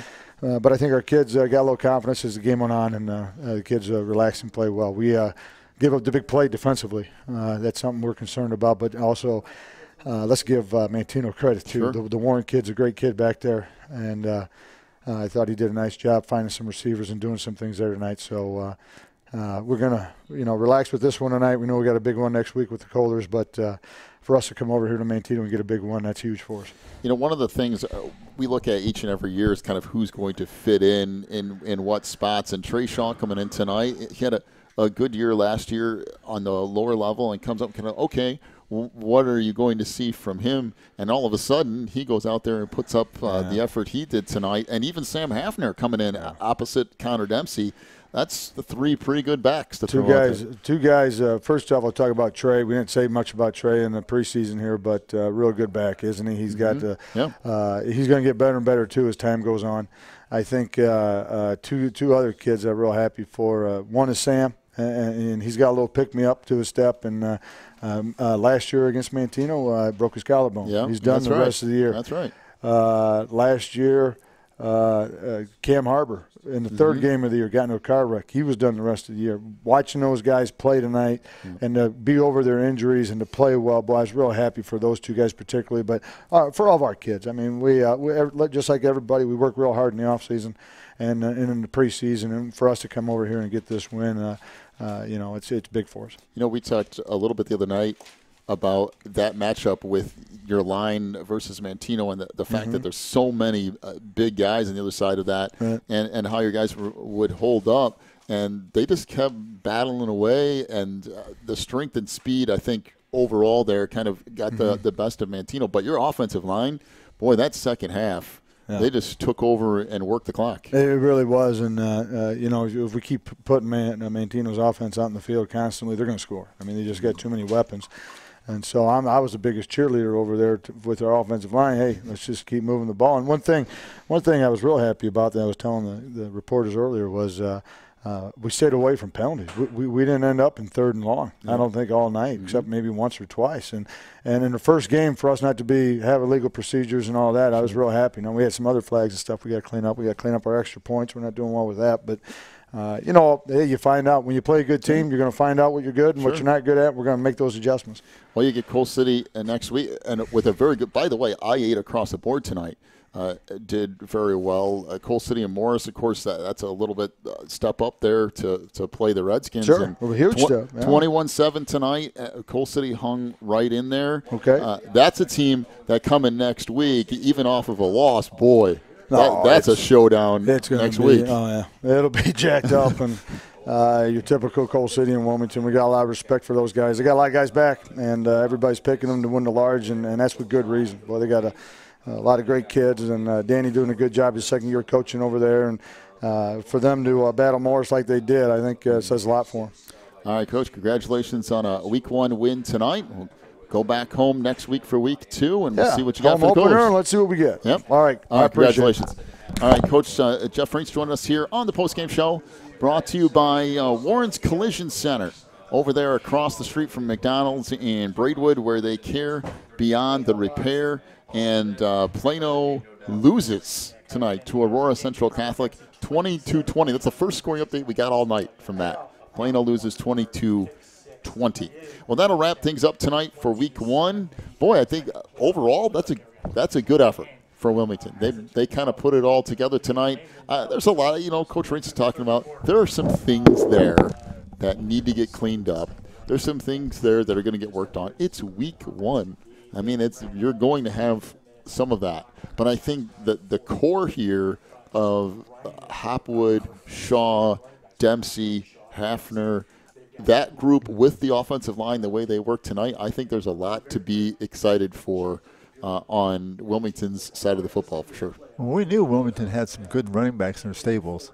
We didn't realize there was a couple more that was in there. Our question tonight was, can the offensive line do the job? Can they pick up with the ones left off last year? They just showed us that, yes, they can. All right, our final tonight, 39-20, Wilmington over Manteno, and the Cats move to 1-0. They will take on Coal City next week at home. Be sure to join us right back here. We'll shoot for 6:40. Listen, I know it was a little bit late tonight. Whenever you have different games before it, you just really don't know how that's going to fall. But we'll shoot for 6:40 next week. A big thank you to all of our sponsors once again for jumping on board in this 2018 campaign. Pregame show, Wilmington Wildcats Weekly, is brought to you by Breezer Construction Company. Our halftime show for this year is brought to you by Pro Real Estate. Warren's Collision Center sponsoring the postgame show this year. Our scoreboard brought to you by Odekirk Allred and Associates. Also sponsored by the Wilmington Campbackers, Quigley Technology Services, and Teresa Styling Salon. Big thank you to all of them. We'll see you next week for week 2. Wilmington wins at 39-20 over Manteno. And we hope you enjoy the broadcast tonight.